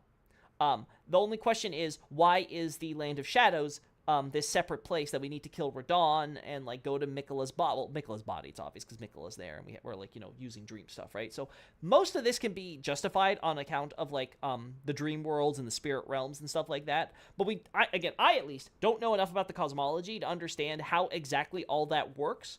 On like, okay, we're going to create a new dimension where Mesmer's going to be there and he's going to rule and he's going to basically continue the war that he already did. And he's fighting off this city and stuff, which he's already, like, conquered and stuff, but now the city's still there, and it's somehow still around with all the people that he killed previously in it and stuff, and it's not really burned or anything, right? So it's not like it's there as it was at the end of its time or whatever. Like, there's a lot of questions I have about how all of this is going to connect to the present storyline. Would also mean Erdtree burials occurred in the absence of death from the start. Yes, that would be the same implication, if so, yes. I said during the first trailer that it looks like DS1 Chaos Fire. Yeah. Reminds me of the icon for the Dark Hand when it starts with the Chaos Flame and when it's at full blast. Oh, when it starts. Okay. I was about to be like, and the Chaos Flame? What? Oh, no. Okay, yeah. So, again, come back. We jump cut. Do we still see? Not really seeing the hands. Yeah, I don't think I really see the hands here either. Yeah, this one's a bit hard because, the lighting's all behind him, so. But we can clearly see, though, that, open wide.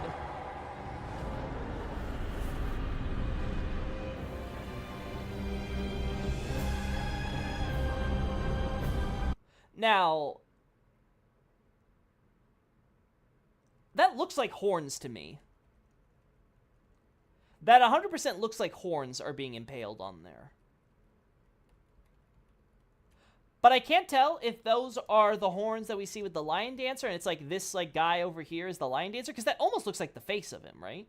So I don't know if the idea is like they took apart the pieces of the Lion Dancer and then had him impaled, and that's the idea of the jump cut. Like Messmer gives a smackdown to the Lion Dancer, takes the 3 guys that are part of it, and then impales them.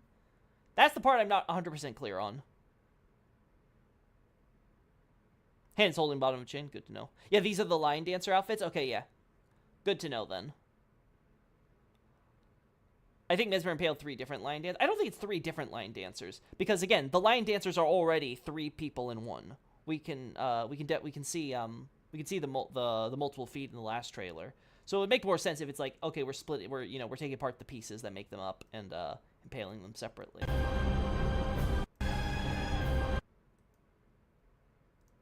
Let's see. And you got, like, the cloth thing here, and then you got Messmer standing here over it, and then you got normal bodies. Okay, so most of these are normal people. Again, this, still not clear. I could maybe make out horns here, potentially. So it could be the idea that we do have some horn people living here in this, this lion culture. There's still a lot of open questions, though. We obviously don't see Sarash or anything else related to the lions here, so it could be Sarash is still at the fortified manor. Again, it could be this is like Messmer is helping establish Marika with the Erdtree and stuff, but then we still have a lot of battles to go on with on the plateau and things separate from that. Again, don't know what direction we're going for here. And then we see what looks like this is outside. And correct me if I'm wrong, this reminds me a whole heckin' lot of the, this reminds me a lot of the actual trailer we see with the city, right? Like, the multiple layers, how when you go higher up, it's like, sort of like being absorbed into the shadow of the tree above. Like, this looks like outside the walls. I don't think we can actually go to, like, this spot specifically from the trailer, because there's like a very narrow passage we have to enter, but this kind of looks like the entering area where you slope upward to go into it potentially. Shot reminds me of Bloodborne. Music reminds me of Bloodborne. I hope we fight like a crazy powerful giant to form Crucible Knight. We haven't seen it yet, but you never know.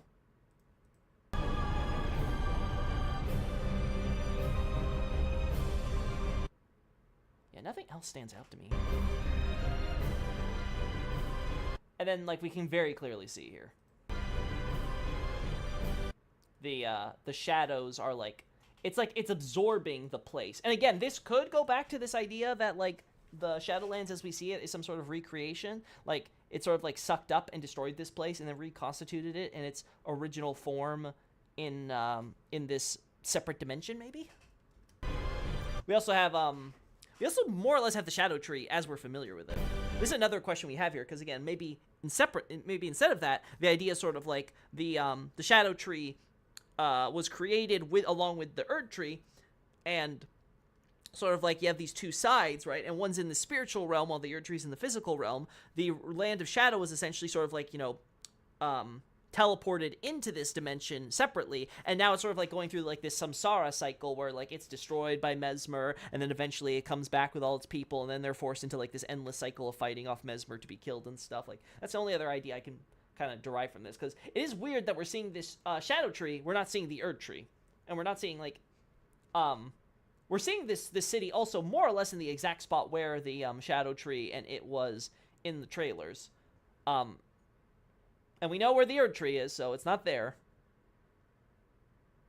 Tree looks like it was cut open and was bleeding. Who cut it? It has this sort of like strangulation vibe. Like you have all these I wouldn't say maybe strangulation's not the word, but it has this idea of like you have all these different like branches or pieces of trees, which isn't unusual for Miyazaki. We've seen similar things with like the arch trees and other stuff where it's like you kind of have like this idea of a tree where it's like a bunch of like different parts from the same seed all coming together and wrapping around to create this whole. But yeah, it does have this almost like a strangulation thing where it's like it's squeezing out the gold that's dripping down from it. We have like these little like shards and pieces here. It's all lifting. We're 100% into that. And then... And so kindly Mikula would abandon everything. I do find it interesting though, because they say Mikula-sama in the Japanese subtitles. I do find it interesting how they're going with trying to translate that by saying kindly. I can't remember if that's the same thing they did in the original trailer. But again, I do find it interesting just because, like, is this telling us these are wannabe followers of Mikula? Are these actual people who follow, like, Saint Trina or whatever, and they got into, you know, Trina's dream world or whatever? It's like, well, this isn't quite what we expected, but, you know, we gotta go find our god. Erd Tree trunks and the minor Erd Tree in the mountains look like that? Yeah, same thing. First trailer called him Kind Mikula. Okay, so same thing. So they're going with, like, kindly. So it seems like that's how they're gonna render, saying Mikula-sama. They're gonna just try to come up with some, like, adjective to just show that they're very deferential to his reputation as a good person, quote unquote. All right, so this is clearly a shot of the new grace that we're getting. Again, we were told that instead of like traditional grace points and we'd be guided by, you know, the guidance of grace, it was going to be the footsteps of Mikula were going to be our guide. And the trailer more or less affirms that by the idea of, you know, like chasing the path that Mikula goes down is how the Japanese sort of words it. So like we're going to be following, you know, the same road that Mikula did. We see these spirit gravestone things, which again don't really get much clarification in this trailer, nor are these archways. We see a big pillar here, and it looks like some type of settlement, maybe a graveyard or something there. And then we have like some sort of settlement here.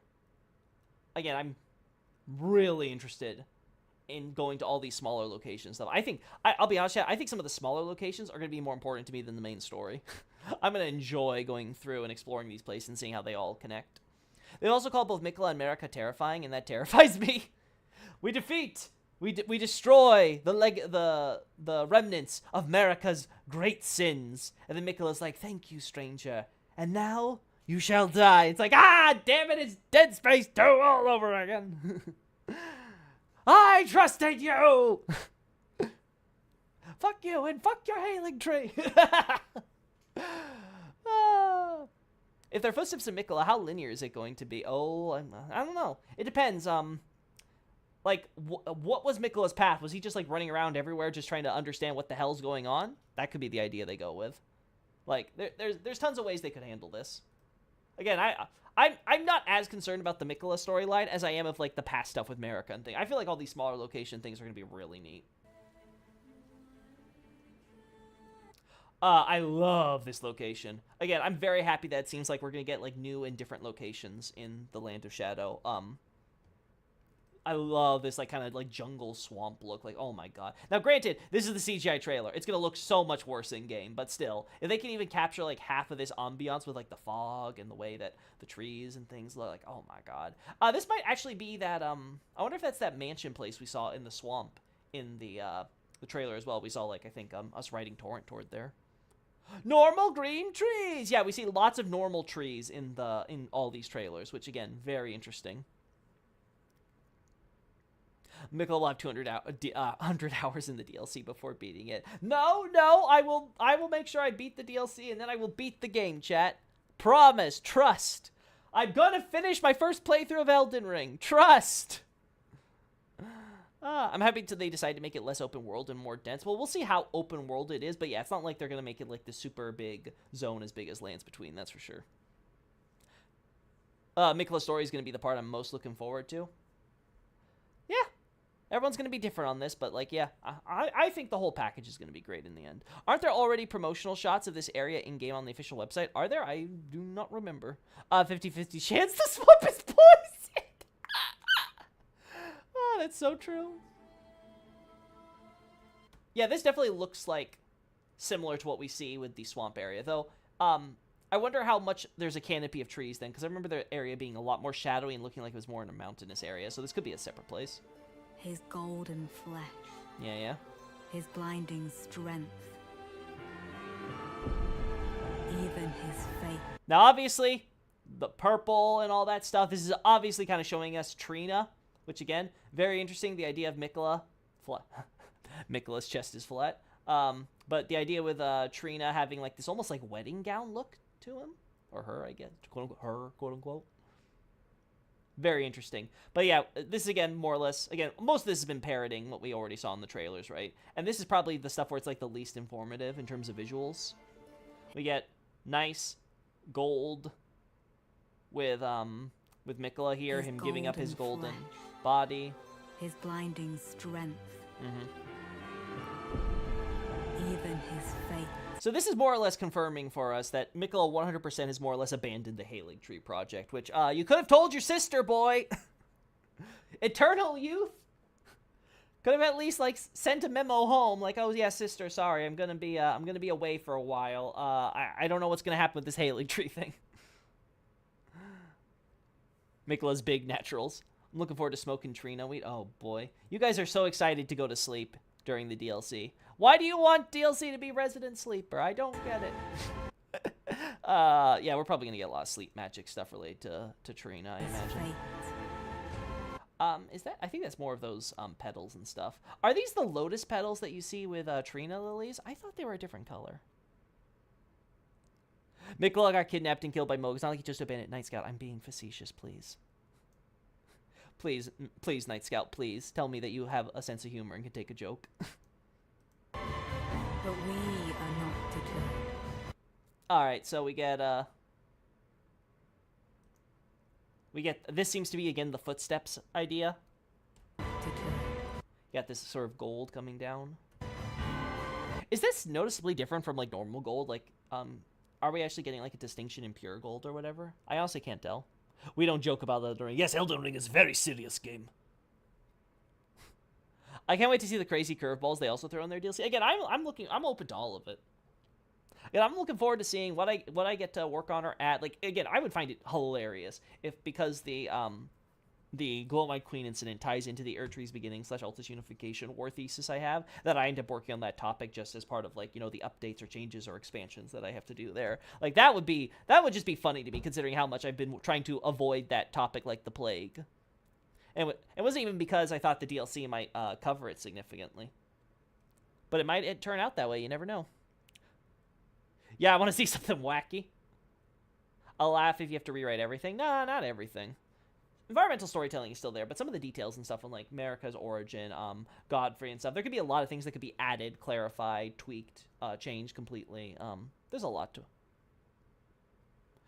Some people say that stuff seriously, man. Well, you know, just kind of back off them when you're in this chat, at least, when it sounds like it's funny. I hope that, at the very least, that's clear. Because people say everything. Is Miquella actually dead? I thought he's weird halfway thing in Cocoon since the process was interrupted. Maybe you'll write 75% of it. There we go, IM. See, that's reasonable. Is Miquella actually dead? I thought he's weird halfway thing in Cocoon since the process was interrupted. I don't know. Would you consider him dead or not? I mean, we have his hands are just, like, kind of, like, falling. He's, like, in a deep coma. Like, can he come back? I don't know. Again, it sort of depends on if the intention with, like, putting him in the Halig Tree and stuff was to more or less abandon his body in the first place anyway, and so him abandoning it to go to this dream dimension and do whatever isn't that crazy either. But he's still leaving gold with his footsteps, so it's like, is he really, like, 100% completely abandoning it? Like, or is this, like, a temporary thing? Like, well, I can't bring it with me into this dimension place. Gideon says Miquella's sleeping, but his arm has rigor mortis, and he looks pretty dead. I mean, okay, so the idea that like, death is sleep, ultimately. Like death is the big sleep. I think if we the last Honkai Star Rail update was sort of making that clear, but, Yeah, so, like, the idea that, like, Mikola is sleeping. Can he wake back up in that body? Will it rejuvenate him? Is it even possible? Again, those are separate questions. I'm not going to bother until the DLC's done. Erdtree Birth should be discussed in this, too. Yeah, Erdtree Birth is definitely going to be covered in this DLC, right? Like, that's again, one of the seminal points that they're advertising it for, so. Based on his new arm, he grew from little child to Demigorgon inside his cocoon, so he's doing something. Again, depends on how much we're supposed to take artistic license with the model they used for the cocoon. Could also just be the cocoon's, like, bloating him or something like that, right? There's a lot of different ways to put it, because we have to also consider, like, he was trying to become one with the Halig tree or whatever, and, like, sort of become, like, its heart or its soul, so to speak. Is it rigor mortis? Is he reaching out? It doesn't look like reaching out. It looks like it's just, like, sort of dropping. And they kind of emphasize the fact that he's, like, in at least a coma. I have a feeling that the people who think the urge... I don't think Gideon's being technical either, Night Scout. I'm just saying, like, the idea of, like, him sleeping, quote-unquote. Death would fall under that umbrella. I have a feeling that... There's a reason we call it Eternal Rest. I have a feeling that the people who think the Erdtree is a mushroom are going to be in shambles. Wait, the Erdtree is a... John, I completely forgot about that when you brought it up last... Oh, my God. Well, maybe. There's always a chance, though. The DLC could, in fact, reveal that the Erdtree is, in fact, not a tree, but a mushroom. And we gotta look out for a character that hints at next game, like the Jester dude in Dark Souls DLC and Yamamura in Bloodborne DLC. Again, I take issue with the Chester version, but, yeah, maybe. So is Halig Tree organic mecha? I've never even thought about that, but, that's a way to put it. It's an organic mecha. Get into the tree, Mikola! This is a prequel to Armored Core 6. Oh, please, no. If he continues to slumber within the cocoon, all would be well. Perhaps he would be safer destroyed. It seems he thinks Mikola is actually alive to an extent. Again, I would agree with him again. This idea of, like, death being the big sleep. Like, does you being dead necessarily mean that you can't get back up again? And again, we see with the, like, rotten hollows and stuff, or, like, buried at graveyards and things. So, could Mikola wake up from his seemingly deathly sopor, and will he be able to rejuvenate or stuff? I don't know. I guess we'll see with the DLC. That'll clarify a lot of things. And then we have the final shot here. Again, this looks like the same city, I think. Because, again, the way the Shadow Tree is angled and stuff. Again, we also see more of that. I don't need you there. Go away. We see more of that stuff where we see some of the ancient Civ ruins as well on that, like, a little cliff area and stuff, which I think we'll be able to reach through the city, maybe, possibly. And then we got this. We choose to follow. And again, like, are these, like, a bunch of people who are all, like, in Mikola's camp? Or is this just for the trailer? Is it going to turn out like these are all people with different agendas, different factions and stuff, and they're all following Mikola for different reasons? This guy! Oh, boy, this guy's a chunker! I think Mikola's body is kind of dead, but his soul alive and well. Yeah, I could see that. Will you walk with us? There we go. This is an interesting angle for it, because now it's giving us a look where it's like, okay, so this is the path that we take to get to the city and stuff, though we don't have the mountain that we see, I think, from here. Again, could all just be for the trailer, though. And then we have all this here, and then we have the bridge that leads into, like, Mesmer's fortress, it seems. You got this big archway that they got going here. And this is even weirder, because if this is the same city where we saw the Shadow Tree in before, like, huh. Because it really looked... Looking at this here, this looks a whole lot closer in this shot compared to this shot. Now, again, it's possible it's a different city that has the same culture or something, and they destroyed this city here, built fortress, and this is a separate one that's managed to survive. Maybe that's the idea they're going for. Either way, though, again, very interesting. Could also be that again, if the Shadowland is sort of anything like the Dreamlands in Bloodborne, it could be the idea that everything's stitched together. It's not necessarily one-to-one with how it was in reality. Is that Divine Bridge in the distance? It's not. It doesn't look like it's a Divine Bridge. I think we see concept art of that bridge, in fact. It looks more unique. You see that one character in the back who was sleeping in the other trailer? This guy, right? The guy who's like kneeling down right here. We also see, of course, this guy from the trailer. I don't recognize this one. Or this one? Maybe this is the one whose feet we see in the trailer outside, you know, where Miquella's and Moog arena is. I don't recognize this guy here. This guy's familiar to me, but I don't know if I've actually seen him or not, or if I'm just, like, you know, remembering some other knight character with a cloak. That elevated basin looks so weird to me. It's missing so many sides to actually catch and hold the sap, but somehow everything falls in, it stays there, but is invisible to us. I mean, it could be. It could just be symbolic, and it's just like a structure there to kind of like capture the idea of the fortress collecting the sap, but who knows? Yep, and then. Will you walk with us? See this guy here. We choose to follow.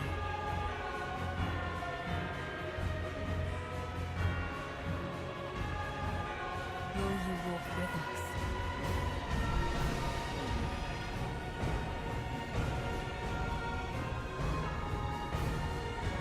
There we go. We are not deterred.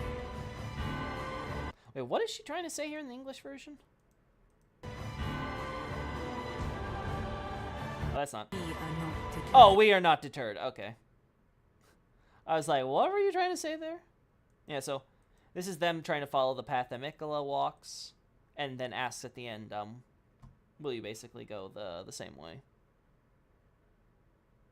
Yeah, it does kind of remind you of Yuria, doesn't it? Looking at this. Maybe it's just the angle, but... That's cool. Alright, so that's what we got looking at in the trailer. Now, overall, I would say... very good. I think it does everything that this trailer needs to do. It tells us enough to get us enticed, but it doesn't feel like it just spoiled pretty much all the key points. If anything, it's just given us some hints. So I'm looking forward to seeing how it's gonna all play out. It's gonna be fun. Fun times. I'm not leaving quite yet, Therms. I'm not leaving. I want us to go in game now. And again, if you guys have any questions or things you wanna shout out for discussion, now's the time. Release exactly 1 month. Whoops. There we go. Yeah. Yeah, we're not leaving quite yet. There we go. Let's get my setup done here.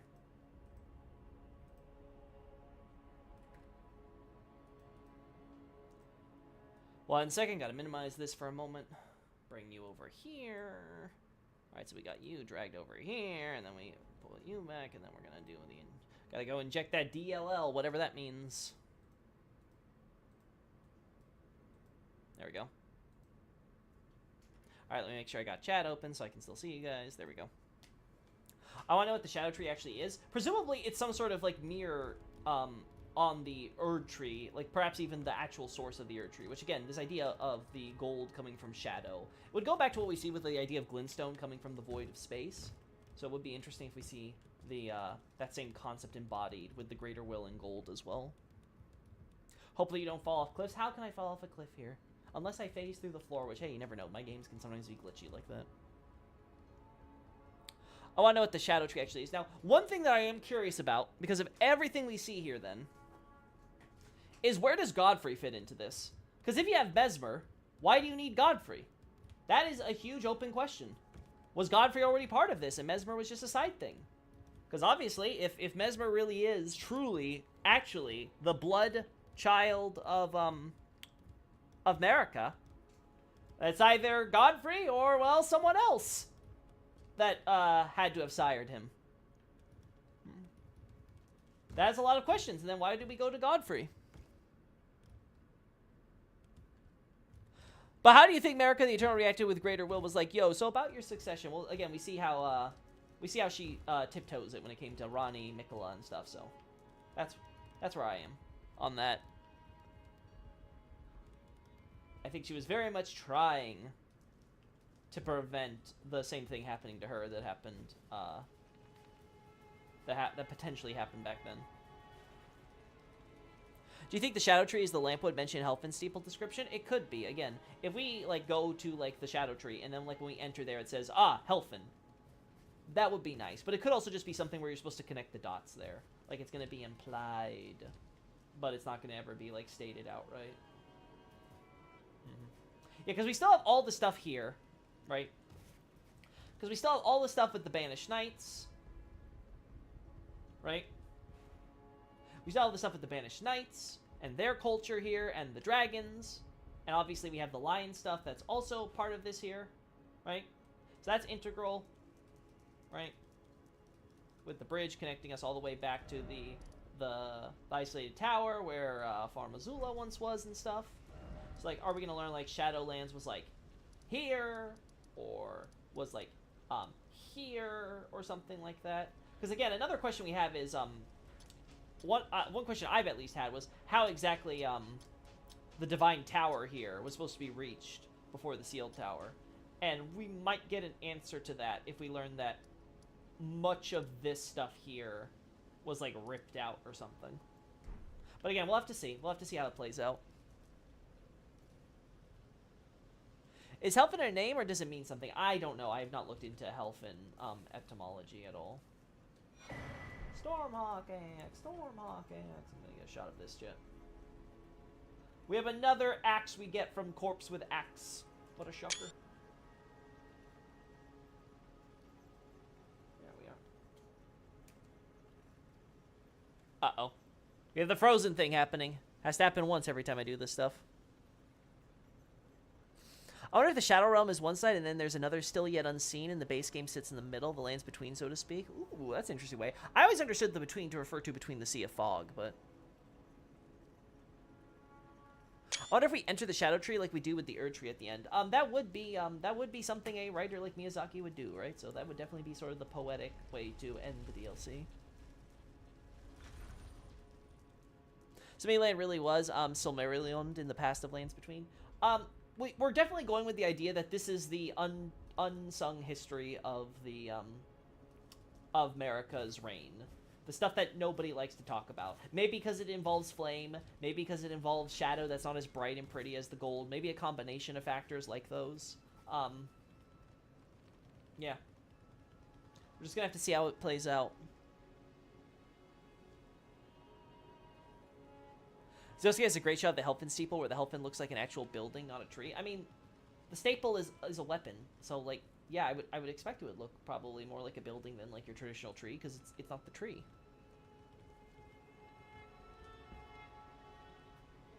But, like, we'd have to see. Because we do have the buildings at the top of the city, like, getting corrupted by the shadow, so it could be.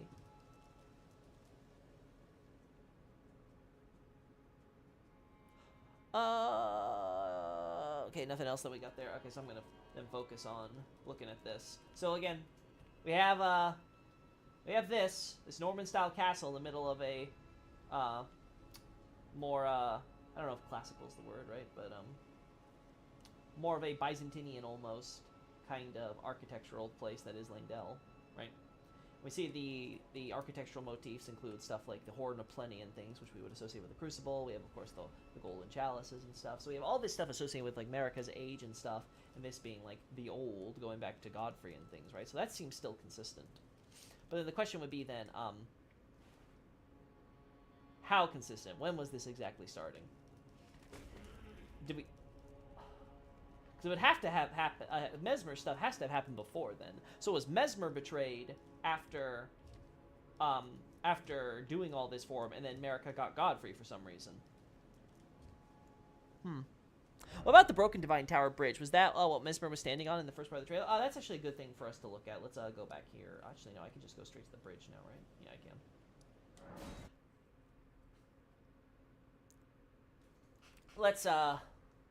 Let's do this while I let me get to that shot, in fact. And then we're gonna move this.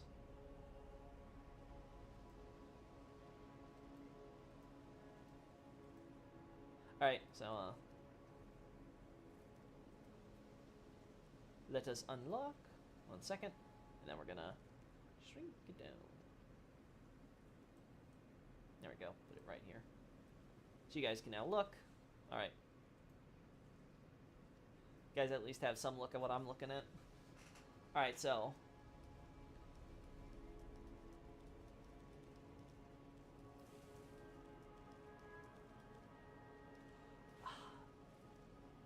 It could be a similar asset, though, again, whether or not that's actually, like, significant or if they just, like, are retexturing it to reuse stuff, but... It does bear some similarities, but it could just be that they're using, again, the same generic style there. I could still see it being as something like, you know, a different model or whatever, or a retextured model. It's got, like, the same general idea going for it. Maybe the Shadow Realm was below Leyndell on the map, random thought. The thing is, we already have the Underground, so it would have to be somewhere between them both. Also, we see the sun and stuff in the Land of Shadow, or something at least. Some sort of light that's resembling the sun there, so... There's a lot of weirdness going on. Oh, there we go. Homing, patrolling diligently in the background. Yes, yes. This stuff is very important to me, Chad. I really do like this, Well, I wouldn't say it's like it's not my favorite or anything, but it's definitely wormed its way into me where I'm like, I really am fascinated in learning more and just understanding it for myself more than anything. Not underground, I meant south of Leyndell. Oh, yeah, I was talking about that earlier. I am. The same idea. This idea that, like, basically all this down here would have been where the Land of Shadow is, where the Erd Tree is now. So, like, the Erd Tree, if I recall, this is where the Erd Tree is at the moment. And this big chunk here with, like, the Divine Bridges and stuff, and especially this one, all of this would be where the Land of Shadow was, and it would be, like, however big the Land of Shadow is going to turn out to be. They say, though, it's going to be bigger than Limgrave and stuff, right? So it's, like, it's supposed to be a decent size, so... Also, generally the towers have been, like, the areas that are closest to, like, the edges of where they would be set up stuff. Again, this is sort of misleading because it, like, makes it look like there's, like, a larger amount of land sloping down than there is. It's more of a sheer cliff in game. But, yeah. In the beginning, the trailer was playing a version of the Elden Beast theme. It's the thing that you hear in the original, like, teaser trailer and stuff. So I'm pretty sure they're reusing that motif in order to, you know, give people nostalgic for when they first saw the whole Elden Ring stuff. Also, it goes back to, I think if I recall correctly, the first shots of that trailer was also involving Marika and her doing stuff with the Elden Ring, so could be very much intentional for the narrative they're telling. Maybe the Land of Shadows, the entire inner sea surrounded by Limgrave, Liurnia, and Altus. Again, that has been brought up before, the idea, like, this cloud here is representing the land that's, like, you know, under the veil of the Shadow Tree or whatever, and yeah, sure, maybe. But it would be a bit weird if we have this entire landmass that has, like, access to so many different lands. Again, it's possible, it's just, it would be a little weird, especially considering none of the towers get brought with it, but the actual landmass around them would. So I'm curious about that. Shadow Elden Beast. Well, yeah, there is some shadow going on there. Right? So you have, like, the Colosseums and stuff here with the tree and everything. And like I said, this is why I'm totally open for the idea that the trees on this fortress and stuff were renovations that were added later on when we see these same reliefs. It's a little harder to tell with the bridges and stuff, but again, if we have the idea that the Shadow Tree was the Erd Tree was something that Marika brings up before, then it's quite possible that this is all Marika's doing too. Though why she would do that for the bridges, I have no idea. Especially when you, like, later get to Stormveil, it's like, really? You're going out of your way to renovate everything else, but you're like, ah, yes, I also want to make sure that this area, we're going to keep everything else from, like, the pagan stuff, but we'll make sure to add Erd Trees there on the bridge arch. It's like, oh, okay, I guess. The bigger question for me, though, is that if it ends up being the case where the Erd Tree had absolutely zero presence whatsoever in the farm colonies, which, again, totally open to that, that's going to make stuff like this a little weird. Because, like, I can justify it in, like, Morn Castle or someplace as being something that gets renovated, added to the fortresses by Godfrey's peeps and stuff like that, right? But it gets really weird when you think of it in the context of Caria Manor. Like, wait, we have to wait all the way to, like, when Radagon takes over, and then Radagon's like, you know what? I know you guys are all about, like, glintstone and stuff, and I'm here learning sorcery and all that, but can you, like, make sure you add some Erdtree reliefs above all your major archways and stuff? Like, that's gonna be really weird. For sure. Again, I'm open to it, but there's a reason why I went for the other option for the time being in my analysis. Please, From Soft, reduce the amount of reused bosses. That's the thing, I am. They're going to increase the amount of reused bosses. I want more boss fights like Ofnir, Brawler Mage with a ton of spells, a relatively tight arena. I don't feel like that's the trend that Miyazaki's going to go for, but we're almost guaranteed to get at least one, like, gimmick boss, right? So, probably at least get something cool and creative. If there's not at least 2 Lakes of Rots, I'll be refunding. Oh my god, please, no. It'd be funny if we actually get Rot. I 100% have zero expectations of Rot in the DLC, so it's going to be really funny to me if I do see it. More Erdtree avatars, yes! Send me Erdtree avatar number 26! Let's see. What other potential stuff could tie into this? If it ties into Godskins and stuff, it might give us an explanation on how the Glowmite Queen derived the Black Flame Greatsword from the to be the origin of, like, you know, the Godskins themselves and all that. Again, the fact that we have Mesmer alive back then too with his little winged snake buddy, also is very interesting in the context of the idea of the snake betraying the Erdtree. The betrayal may be what happens later into the timeline, rather than the Glowmite Queen stuff, potentially. But, the actual alliance between them might be earlier. But again, this is, again, another weird thing, because we see a lot of the Farum colony. Oh. I am... Put the quarter in the jar.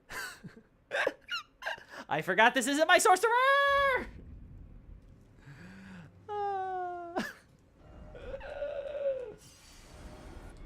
Listen, it's fine. It's fine. It's fine.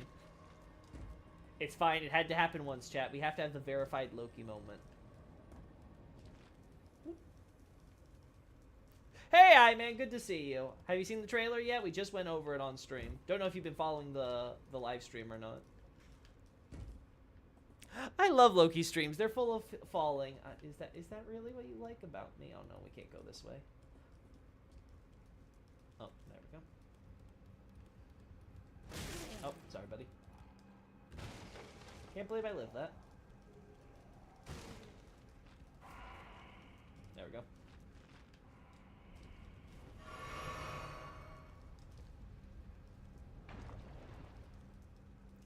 There we go. Oh. What is going on? Did I accidentally hit it? Hi, yellow. I did not. Okay, so game's just being weird. Okay. Oh. I guess today my game is like, no, Gelmir is going to cause your PC problems. Okay, sure, whatever you say, game. Let's get away from that. There we go. I can't wait for the new PC, chat. You know what? I'm feeling it. I already got the shots I want of this guy, so...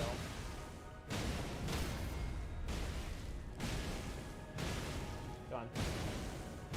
There we go. Alright.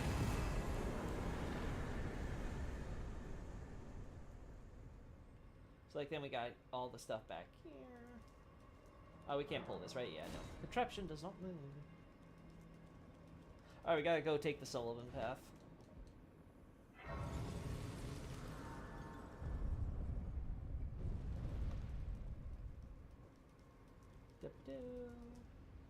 Oh.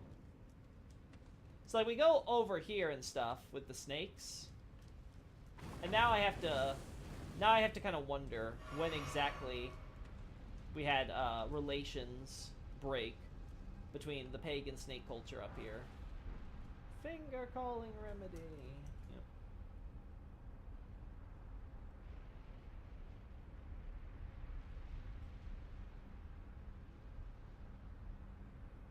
There we go. There we go. And the, yeah, between the farm colonies and the snake worshippers. And then what ended up causing the rebellion by the snake, if that's the case, if that has any connection to Mesmer. Again, it could be it has zero. It has nothing to do whatsoever. The snake stuff, maybe the idea was that Mesmer and the snake and stuff were working together with the Glowmite Queen, and later on the snake betrayed after Marika first betrayed what's it called? After Marika first betrayed the Glowmite Queen or something. Again, this is still again going with the idea that the Godskins and the hunts and all that have to do with that. But then we see the Banished Knight equipment being used here. And we have the banners, I think, are also... Yeah, we got the Erdtree banners, but we also have dragon banners. I don't know if we got one of those in this room specifically, but we definitely have it in some of the others. Yeah, I don't think it's here.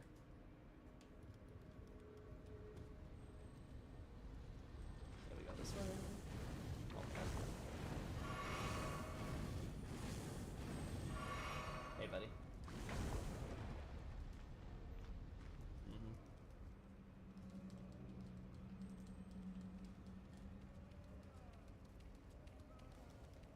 Let's see. I missed a good chunk of your stream after the battle scene because Mom came to talk with me about my Nana's will. Oh, wow, Nardi. I hope that went okay.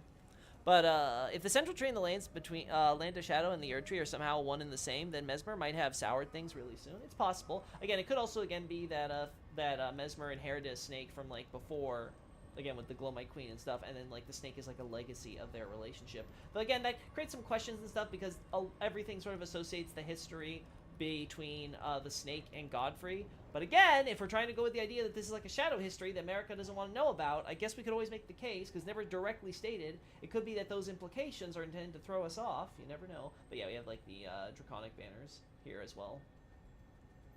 So like, it's very clear though, and again, we obviously see the hawk and snake imagery combined here, so it's very clear we have a lot of farm colony influence here.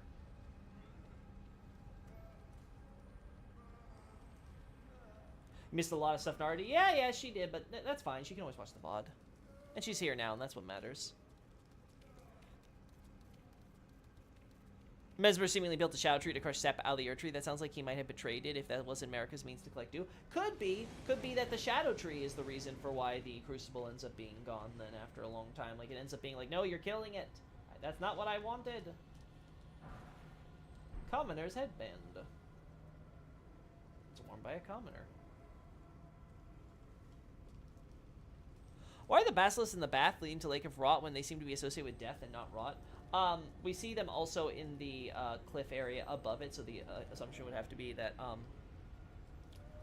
if the idea is that you have Godwyn's influence infesting the Erdtree roots, then the basilisk would have to be somewhere in the vicinity of those Erdtree roots, which is reinforced by the fact that we see, I can't remember if it's Erdleaf flowers or something else in the Lake of Rot, but also when we get to what's it called, the church area, right, where all the worshiping oh sorry buddy, where all the worshiping kindred of Rot are, you also get the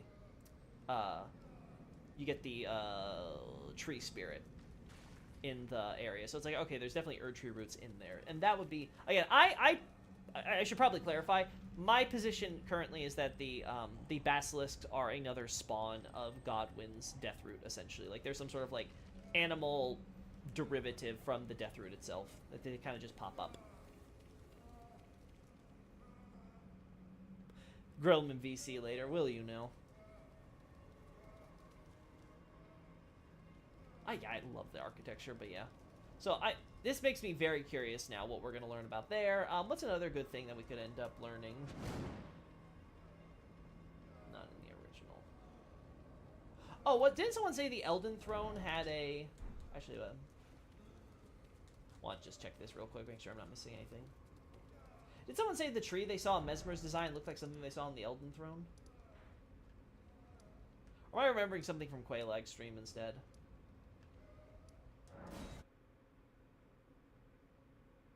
What is that crystal? I assume it's volcanic rock there, and that they're burning that. No, we don't really see anything quite like that on Mesmer's helmet, guys, right? Like, the closest we get is the, this tree image here, right? We get, like, the crown type thing here.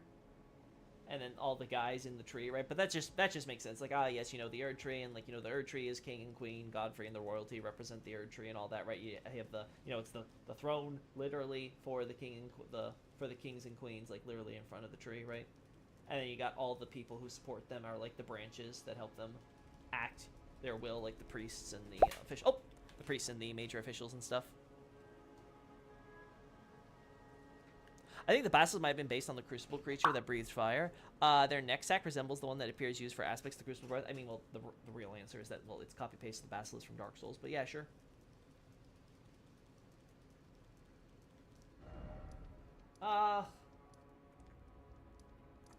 Where is this that I want? The thing is, is there a catacomb that I have not opened yet? I don't know if I have or not. Maybe Leyndell? Let's try Leyndell.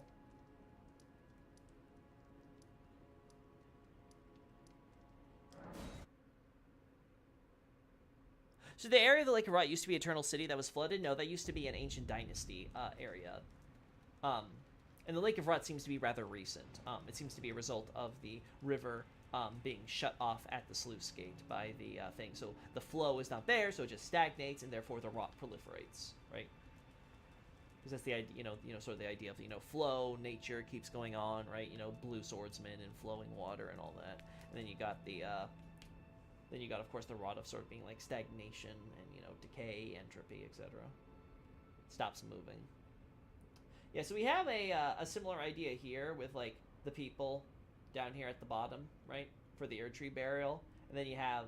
out the top comes the new people. So then the idea would have to be that Marika would be using, like, the death of all those bodies we see as potentially kinds of offerings, at least, whether, you know, literally or thematically, for the sake of giving birth to the Erd Tree. Wait, I thought the rot stuff of Lake was because of Rock God. Yes, it is because of Rock God, but, like, you know, Rock God is there and was supposedly sealed or whatever. Also, that Ancient Dynasty is an actual thing. Yeah, we have Ancient Dynasty ruins in various places. So yeah, we have the Ancient Civ up top for the most part, and we have the Ancient Dynasties down bottom for the most part. Now again, I didn't see much lore for either the Ancient Civ or the Ancient Dynasties, unfortunately, in that trailer. So again, if it's there, it's going to be the side stuff. Again, another reason I might be more excited about going through like all the little areas and stuff, if it ends up giving us more tidbits on that culture and background. But we'll have to see about that. Yeah, nothing else I think is in here that we care about, so I think I can get out. I don't need to. Okay, good. I was about to be like, oh, please don't make it where, like, I'm stuck in here.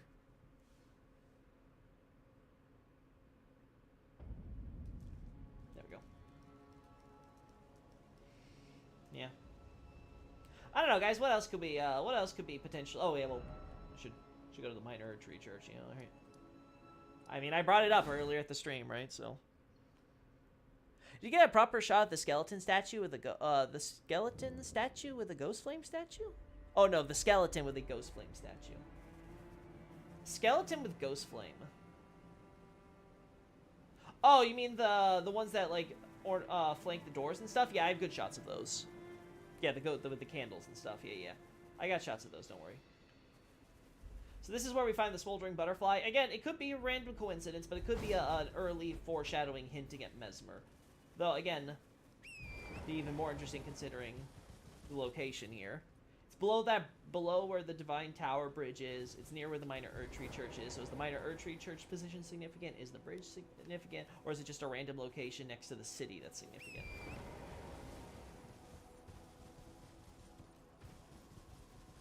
Surface Rule stuff has some real Ozymandias poem vibes. Yeah. Ancient Dynasty stuff has lots of kind of that going for it. And then you got the ancestral followers sort of seemingly descending from them in there.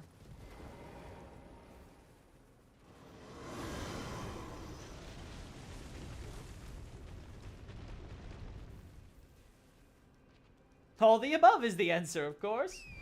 It's all gonna come together. Trust the plan. Alright. No, but yeah, I feel like that's like most of the stuff where I'm like, okay, that's stuff that's going to be interesting, how we're going to fit that in with the existing environmental storytelling based on what we'll be told. Again, I've talked about the idea that Leyndell is on the spot where the Sun Capital once was, so if that's the Sun Capital we see being raised and stuff, again, that's obviously going to have an effect on things. Again, if what we saw with the with Messmer on that like ledge or whatever is connected to like bridges and stuff that belong to like that city or thing, the one thing that I can think of when I look at that is stuff kind of like this, right? Again, we see like the similar thing, but again, this could always just be reused assets. We don't have like these big pillars we saw, right?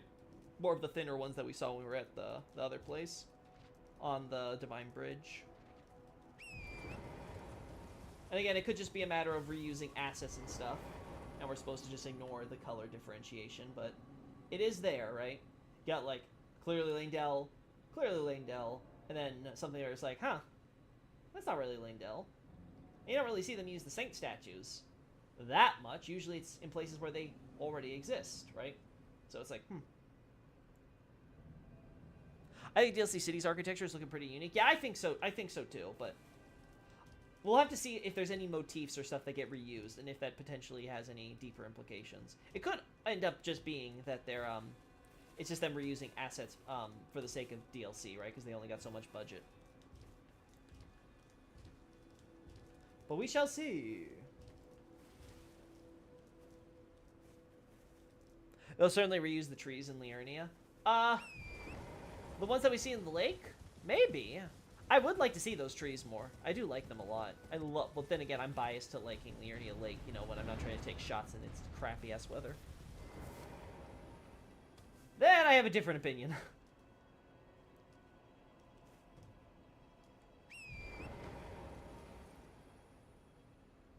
Yeah, again, also, if the Sun Capital is related to Leyndell, and the Lands in Shadow stuff happened in a separate location, then yeah, we probably wouldn't get anything on the Sun Capital anyway. But again, we do see the similar graves, right, with the holes in them, in the spirits. That hasn't changed, and we even see that, we don't see it in the past story being told with Messmer and stuff, but we do see it in the present story, in the fields and stuff, as always, right?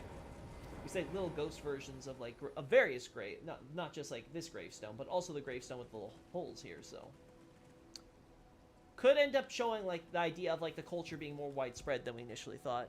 So even if we don't see the Sun Capital, it'll still be just left as an image on the Sunrealm shield. We might see cities like the Sun Capital, or part of a larger Sun Capital, Farum colony, culture. Kind of similar to, like, Greek city-states, maybe, even.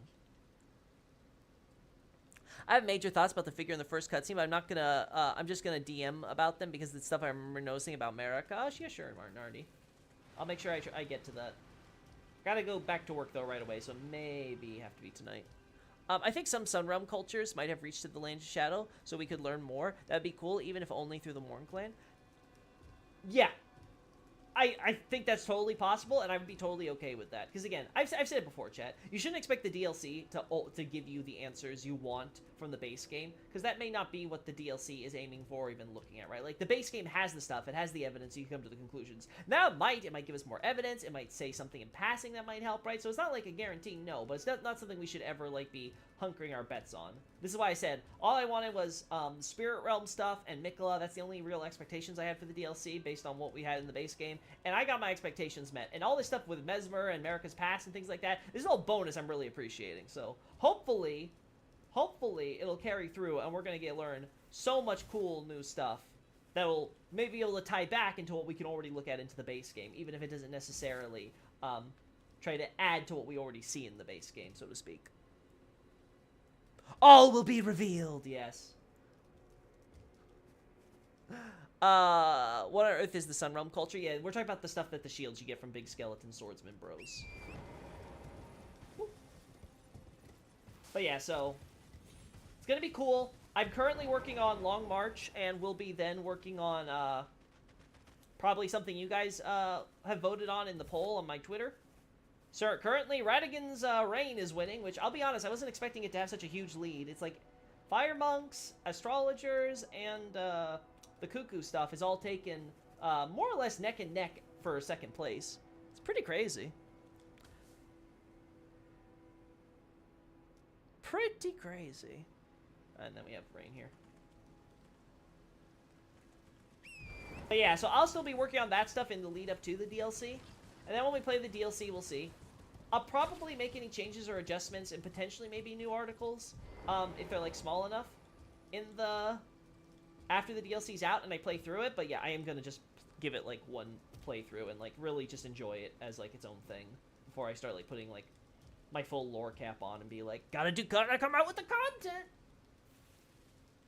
So I hope you guys enjoyed this stream here. Me just taking a look and analyzing and stuff. Maybe you guys, I noticed something that you guys didn't or whatever. You guys did bring up a lot of great ideas too to add to it. So I hope at least the conversation was worthwhile. But yeah, I think this is where the game needs to be finished. I will, yeah, don't worry. I promise after the DLC is done, I will, in fact, finish the game. I will make sure to do so. But I also have the Dark Souls lore play that I'm also wanting to juggle along with that and stuff. But again, I'm just doing a lot. I got a lot of things I'm juggling. Hopefully, I'll have the new PC soon. And then that'll get tested. Everything will work. It'll be fine. It'll be smooth. And we'll be able to get all this stuff done without any issue.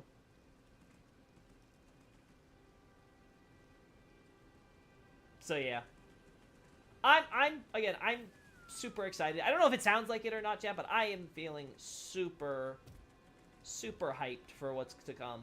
It's gonna be really cool to just play this game again and have new content to play and look at and experience, right? Blind all over again. Just always a good time. And I want to thank you guys all for being here. Again, check the link in your description if you want to get a link over to my website. Again, you can also join the Discord. There's a link there if you check under the contact page.